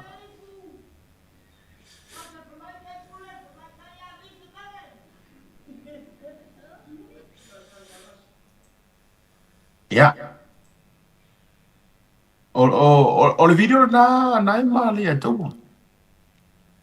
Wa mai mana tu mana ngona fo i mana to tele. Ia wa tele upu matala ma tele ai mana tu faali o le to tele o le lau te tau vai atu wala ngau tele o maram tele po le ale po le atonu le au ngol fainga malanga ale launga mai ia musu Samoa ia musu ia inga ale lau te vai atu i lisi a sunga Erolini o se fale fa pe mai o le aonga Makoli High School na o Samoa pe al malanga le aonga le o le tūlanga lea le atua ma nai. O le ua osor kufa ava. Kufa le ava. A o le i afu le la unga fu ile tali o no o le taimi o le tufa ava. O kere la fisili makani ia. E ise mo fina ngano e. I le ua foi fa fonga tu ia i nei mea ko tupu mai Samoa. O le foka o ki roku le video lea, e maanga i vai a le lo sa ngo pe wa o e ke mara le kulanga le wo e ku fa ma launga me i. Ya, ma lo fa vitai. O fa ke i re ko inga me fa pe. Mai le i fa pe fo o se manatu no so lava sa telefoni na o fa so ai nei ni si fo ta mama tua matu atu. Ina le i mea newa whaitau ese ai tutu i lama ape. Aia tea, tu lofo i makuas ko inga lea. O le matua le whetau i aola na mea le na whai. O le makua le whekau i lama. E fiu fo i se kangaka e isanga whako whala inga e kau miro sa i le mea lea. E fiu e kau whaangifo e le whekau i ai le wa sopo ke le kufa ava. Ai ese mea o ke whawhikai ai. Whawhikai i le launga sia uso ia o ngā o la ngā kiu whaamakala o ngā kiu le whaanoano. A o kuai ngā mea ngei pe anga o se kangaka makua lea ngā launga. E lei upo e whiko ai marku whaava. E lei fo i upo e whanga i ai kangaka ngā i ko ai ngā ku whaava whapea. Ia tea, mele ta uri mori wa ai maua lalo. Ai ole e langa la ngo for ko inga fuakia ia musu ia inga yonga kausanga ai le se i fa longo le ole tangata le makua lape i ma orkanga kale ka vale i or fa kamala la ko launga nu kulo wali ku malo ke le nga o le launga ma fa inga fa ko ia le si launga ole mea le launga usunga ke faia. O ia nga ke seua langa e ile vae nga o le launga e ka ue e mawhai nga e seua e seula langa o launga o le launga ka li ngafa mawhaia walanga o lauti tau maua tua li tala asiko inga lenga o sokuranga kufaaf fa mai wa e o sofua kala ma ai le se mea nga kufaaf ai sa se vea kwa la o kala lea wa tasi le vae nga taua o ina ile lau mua lupe foi vau esi. Ko ke si la fia Samoa mar ko fafo. Ore mea kongu ale ka ore sopo reka. Ore ua makua sopo ore pule. E le mawhai. E kangaka e ngofor ka la kua. O nga ia so sofa inga se whau kaukanga o lai ala mafuari. Ai misi arse e ka la ruma e le mawhai. E le mawhai nga oso se si sofa. Whaafonga i upo kangaka le kufafa. Ko so lai whaanga fua so ua fuanga. Ai maa ngalo se kaukalanga. E for, o lai ke kau ngoi leanga o oi. E le hai so ua fuanga e ke sao wha i e kokongo sao wha inga makai. Ai ua maa fuanga e sao wha. Onga o lau ngā ruenga ngā e lako e kufa le ava. Ai le mawhainga e so wha pia. E le mawhainga e so wha. Me fo ile maua reo ifo o koko inga ia kuroua. Ko ifo ko whaara veravi. Wale kaulia o kou sa wha inga kararuma. Wale kaulia kararuma. Ai se mea ngofo atu. Ai kuroua. Langa ye isi makai. E whai o wa e koi inga ma e makua e ke le au se pou launga. Ai sa urole e whai me vale a kurpiko e kua kuroua. Leo ke karango wha makai. Awana le me fai ne sa role fa ngaro ka makua e ke fai me vale a ko piko kua ai le fe kaubi e ke u longa yo fa ngo neo e kulo foi o que le fate e que lo kai me le o kasi so o que lo foi kulo so ya musuma e ono me por kiki o que lo ele fia musu la fa so fa por kiki ai wo ono me ka o le anga du ma fa sama o que le ele me fa o fo no a fo ya ubi ai fa kusa ubi ku ala no le me ai ma lo fa kai pu le o lo ko nga wa fu lo la fa kai ki le o ku fa avai ele ma fai nga eso sofa langa le la fai ko inga le se fa vai se si e fa kuku i ma fe ku roa o le au ku fa ai e sa ele ma fai sa nga me a wa ma wa pura ko fai la unga a wa le fai ko fai la unga se me maria fo e ye me ka o ku pa ka ku me ya anae ma le atu le anga go fa ai au ora kiki ava ai o makai mengo kupu mako ku malo sa pakia e fo I fai nga malanga ai o ai fai nga mo nga salaru o nga ole fa le kongu ole a ole fai lauma ya a wa fa le kongu wa fai lauma nga pare fia ngai male ma fai lauma fai nga malanga o inga ya mo de ma fa le ula ai le ya ngi me fa pia wa fa le kongu mai ai o so ya la o so fa nga ya ole le ya fu Ele a meia foi ele makua ma me uma e kau ki kinki nge ia no le fika ui male. Ma tanga ai kari nga maro. Anga le wo fa ya kusa o ana o me fa. Le la o karango ma kwa le a kau ma fa fonga mai fu sa mo. Anga o nga o le anga la unga ya le la unga musu ai. Musu ai. Anga o ke fa kura ia mak fa ngamlanga. Mako ese ma fa. O mongi anga e o fai role po I fai ia na ko me le fai ya anga palasi mai o o vel mananga le kulo wa ya I vo ngole nanga ese e le fa pe fo ile le o fa ro ke le o fo ke ru na ro so li yo mai makanga ai anga wa kasi ala kala e le feingu mako omlanga kula ka ko ese ai langa ile amba ya le mo ke o mai fa kanga ka ai fai mai buinga fa ku fa ngo fa pe ya ola nga fa so la nga le asa post pa ko anga o va kula wia a ma rungu fo pa io le kumalo ma le fianga ai le ai ma se vi ingo se bu o mo we de ko nga me va pe pa o le me nga fa se ku pulanga ma fa o le ku pulanga le nga o le na Amerika la inga se seria o nga wai le ma le lumanga ya fia punga kwa le ku fa ava e so fa lumba le ai se me fa pe nga me fa kau fai ni sala kau fai nga sala kau fa sala le ko nga ka fa pingi nga fa ka ba le bu ya kau nga fa so ma ni e ku la nga le tu le ngam ka ya kau nga ko fo ke lo po ayo ko fa la ya so nga fa vo ngwe o ma join mai ya e le fa ya por eso ka ya ai le scala oi ana wa ngwa ya le so wa le di su e ko sao mà qua ya mà nó sẽ phụ mình ya ya ok mà ngạo với đây sẽ phải phong nga ya yuta là mà đúng mà yuta và xong nghe rồi papa kêu cái mà nó ya ai là phụ quý nó sung sẽ pe ya mấy ya nghe yuta là quê ngày ya xong mua lấy quê coi công quê ya phải phụ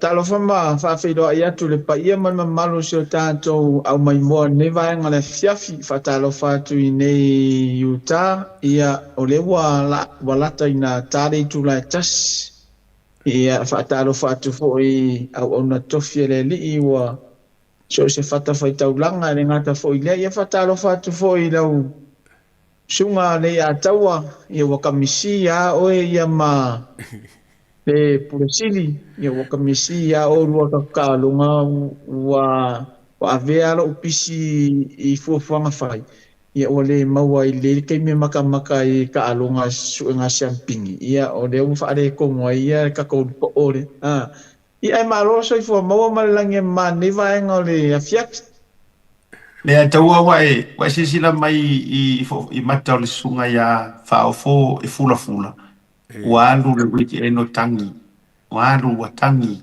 ya ya wale watoru waso ilo to vili mai luisa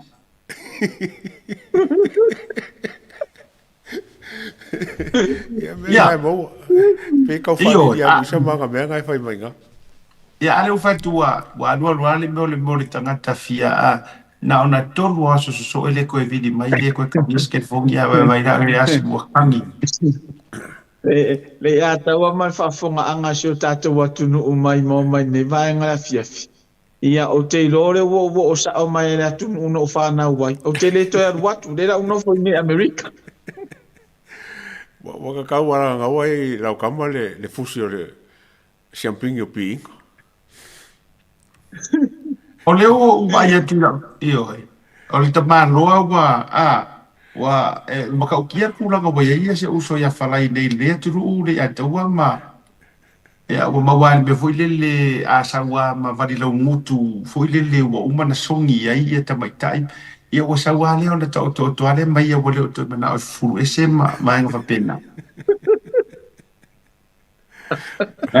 e ma wa ele fai ngale o fai e America ia le sunga ya falai ia di si foi o ata ia la to sila mai e ma wa ele tu ranga le wa ia a mai sau fa lau lono le tatou taimi ia falai i le tatou papakiu le stofi restaurant Ia whaftai a siata mane ia tau o nea wano mata mo film whai ono tatou maua.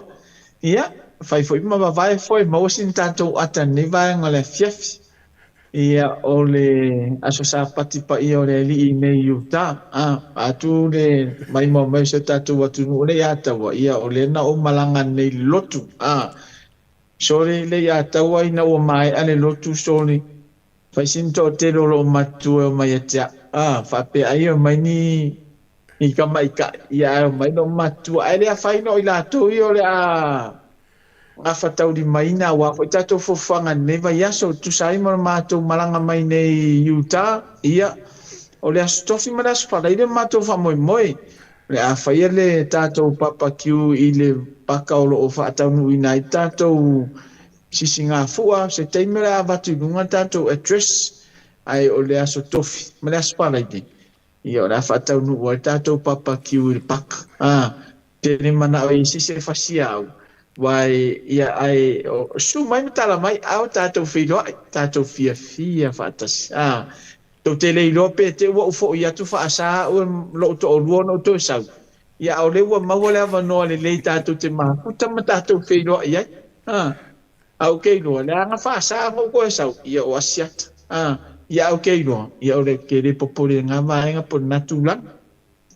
Watau sila pai le ia taua masa moa ia tai. O karonga le o piinga le nga mawa ia fusi. Wai vai mai le talonga le, o le na whatali e pi i Marrakesh. Awa, le atare wai vai le piinga le, awa vai tangatai e pi i toru mai maritamano i runga le malai. Au te whai atu, wai e kokoru wai, tolu tamaitai, si i runga tamaitai, wai tātou i. Au ke, wai la ia i le, na umai, e malo ki ngā inga, e malo ki ngā inga se usu.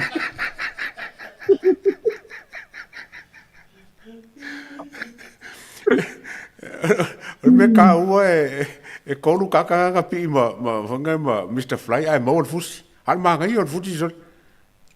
E ataua, au te whai atu la utala i le wheta mau ato atoru lai tamaita i nā ai wa i le si ingairu. Ai la ngala o le toe punganga o rap ka mai laro. Ia le na palasi ai roi lunga o le stangata tino tele na. Ia nala o le fiu nas ka mai ka inga au ka fiki o nga pu whenga ka nala e malo i ro paltamano. A le siaka le pe la pe la kemile la por la ona pe wa tau o le te mi kongoanga o te mi kongoanga nga wa fai de fora o mai ka inga ya usa ai sila ku fera le akaria ai sila ku mega te kau ko inga le tane pa to biforu tu salte mi tonuana na wa pe wa papa ita mai tai i tūlanga fo i si pākā kama.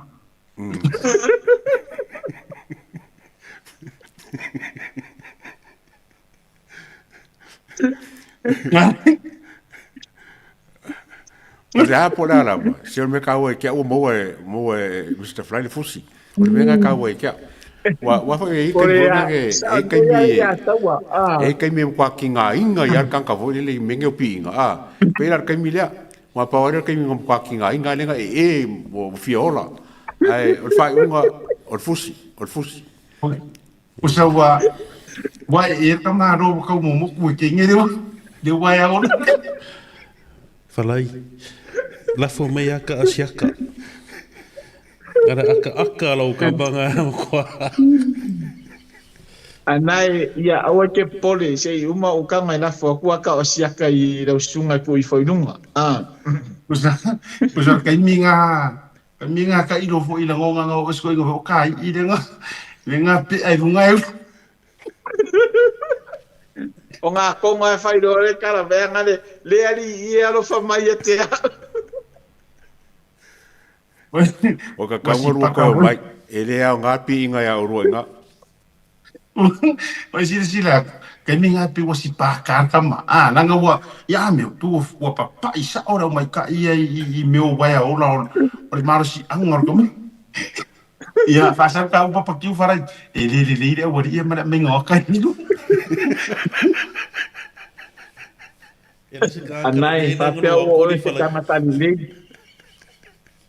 Awa ilo le ka kaunga ko mai ia ka whai e inga le awa le rio asiata o wa o ka kore au ia ai le a whainga e Aro ngoi ka karo mana tu le.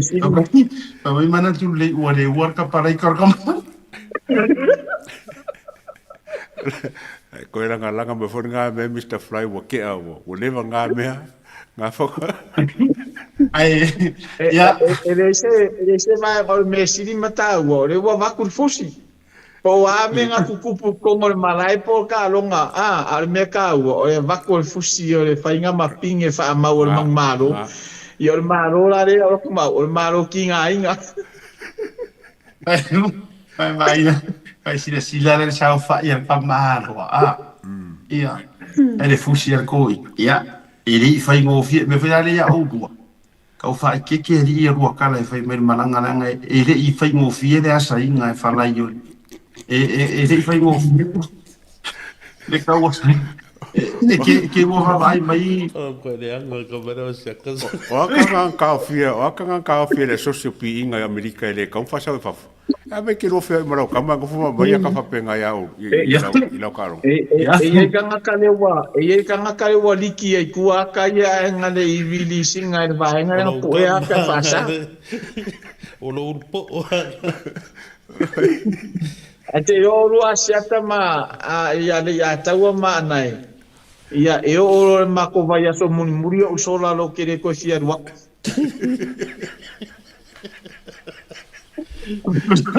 Usare ole mea ko ngwane na fa karisa mori se ingore ale uma ko ka se I ale uma se ide ya vai e kupu fuale le pisa ole dua feka ngo fu amaya ka wakanya wakanga ba ko kupa wakanga ba ko bele akara karo wakanga ba ko e fai fa museum vai ole ba ko a kai ba ka au queria ba ko mai foi uma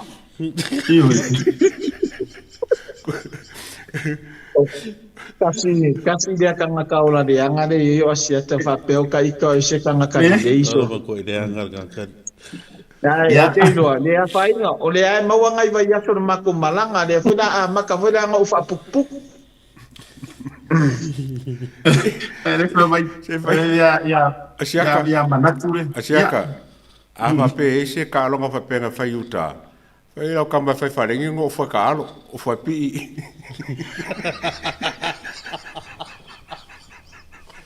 Ia. Aka ia, o whalai ke aka ia lea toa. Lea taua, o vaenga lea, o mou laku ke lau whani o ke ila ke pi. Au o fai de kāronga, ia rau whasanga I fora au pi ia mo runga lo whari. Ia, e si ringa whakaaki ar kōmau. Ya, Utah, au ko se o mai o ko e sui o mai e si kia ni me ko ke faia. O mea ia, o mea lenga fai e Victor View. E foi au ko ko mo. O le asi. Fa o so. Ore, e ro kari kongo ore. Ana fa apel ke ro eskanga kalele. E kere kali ya kai nga foi foi lu. Ale ra wo lo ko. Ye ka kere a voi ra. Ole control me siaka. Ore me fela le no te fai tu ai uta. Ya afifio mai. Afifio mai ka ko fi fatasi. E ifa special ko ingo Mr. Falai. O Mr. Falai ma ke aku I maua ia de uso I tato se singa fu a mai na so tai au. Ma ke ofo if so songe fa sara lau ka ko se singa fu. E live tu fo ilungo tato te ya e tato Blue TV. A ole so ko fi na mo Falai. Na so ra ngai ku no ka ma no ilunga. Ilona tofi mrona matafa yo I lau ilo I lalangi. Il tato barbecue. Ai if you mo Mr. Falai e mo ile so tai au aso lua ma so lulu. Ia I o tato tournament tato liki kiti. Ia ole a fio so ni fo I fasara lau tu sa ole tato fa moi. Ai aso tofi lo mana Australia. A wone e ngalo yuta. Ia wai ka fo I mai aka ngi ana ngi fiafi mo ki ar kasi va vea ari wai ko ya. Ona ole a. Ia e tele tale ni al tamano. Io awala ngi e va besau ke sa fa pi ia Mr. Falai yo ole aso o fina Australia. Ole aso fai barbecue. Aso to na ilo na fiafi. E umarolo nga toni la stona. Tato tau tunga lo tato posiva.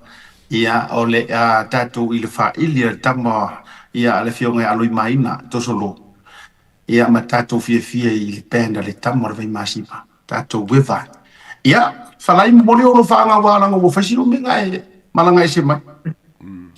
Apa wale so kanga le mo. Partai mura no ne vai ngala fias.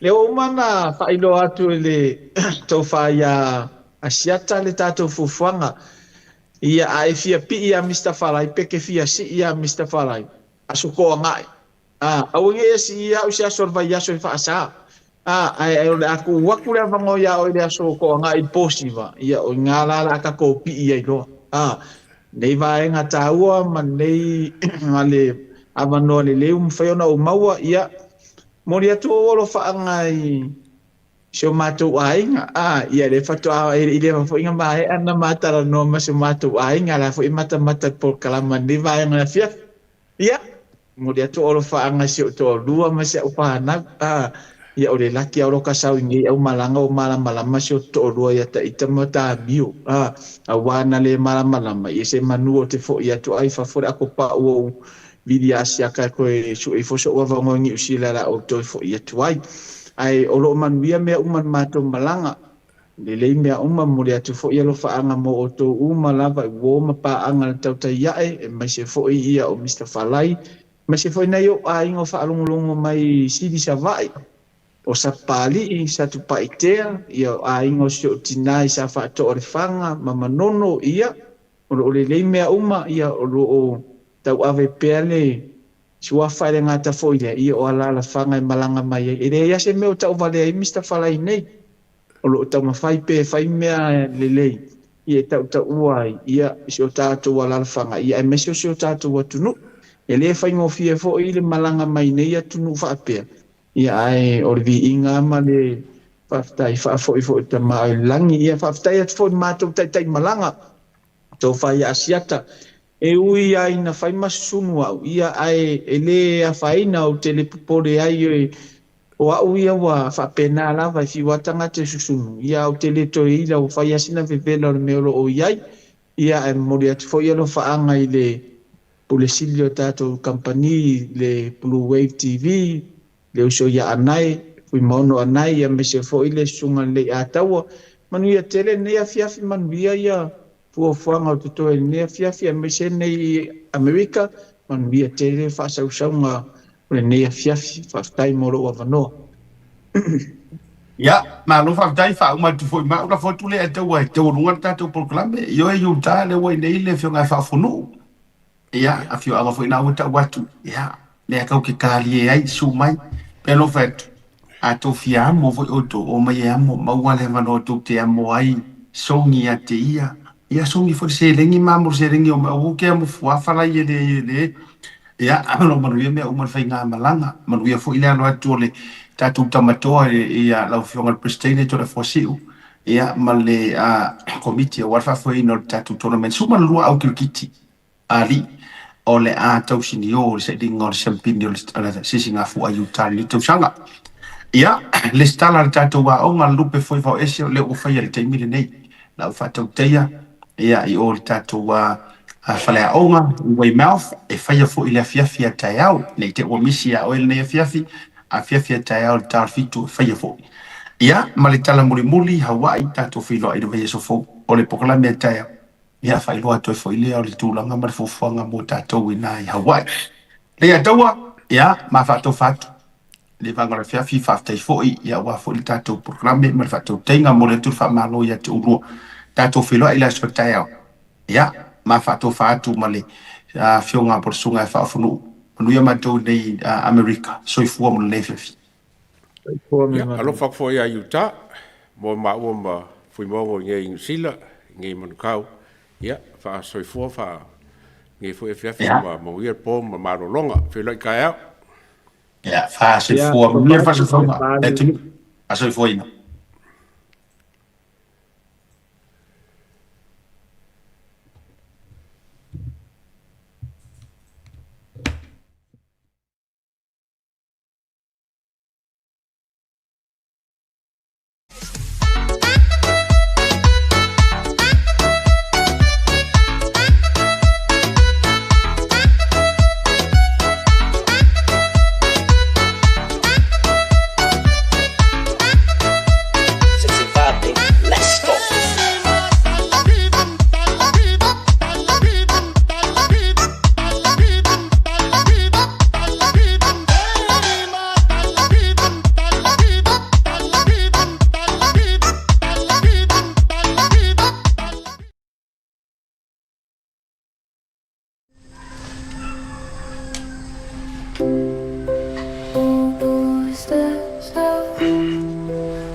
There were no Samoan lawyers in this industry back in the day that were doing what I'm doing, which is giving back to the Pasifika community.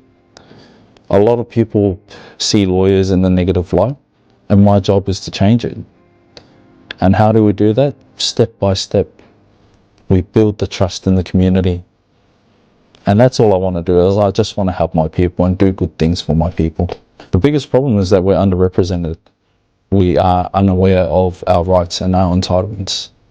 My job as a Pasifika lawyer in Queensland is to educate our people. The best part of my job is being able to see the smile on my people's faces, to be able to see them progress on and move on with their lives. We have a saying in our firm that says, our job or our mission is to enrich the lives of every single one of our clients. And I believe that to be very true. The best part of my job is leaving our clients in a better position than before they met us.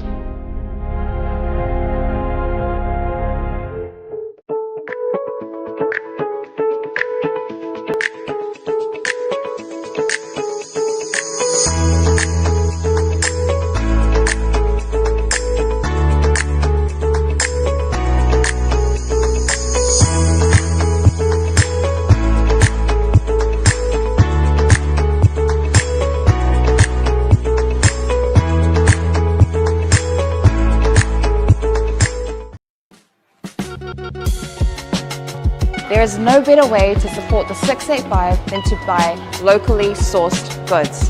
Here at Tasi Market, owned and operated by Samoans for the Pacific.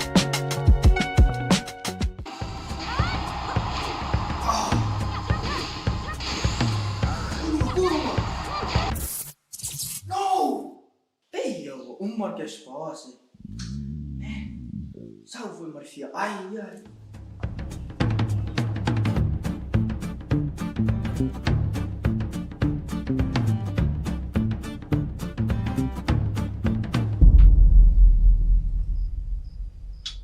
Ei, mas é minha. Ai, sim.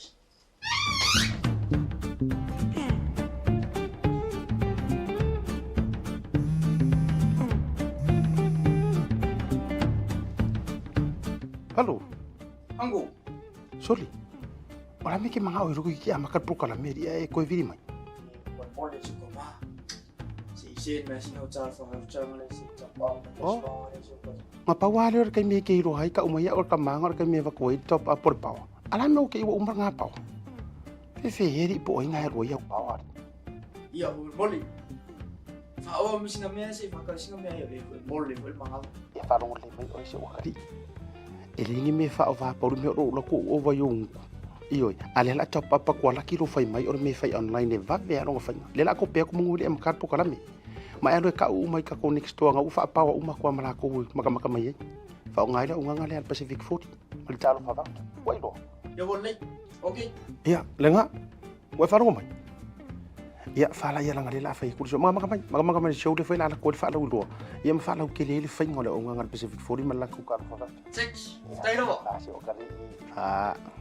Le Pacific 40 iso se tafa o Samoa o whaafaingofia i nei nisi o nanga e pei o whaataunga, pili o ka o ngā luenga manisi lava o loa mo Samoa.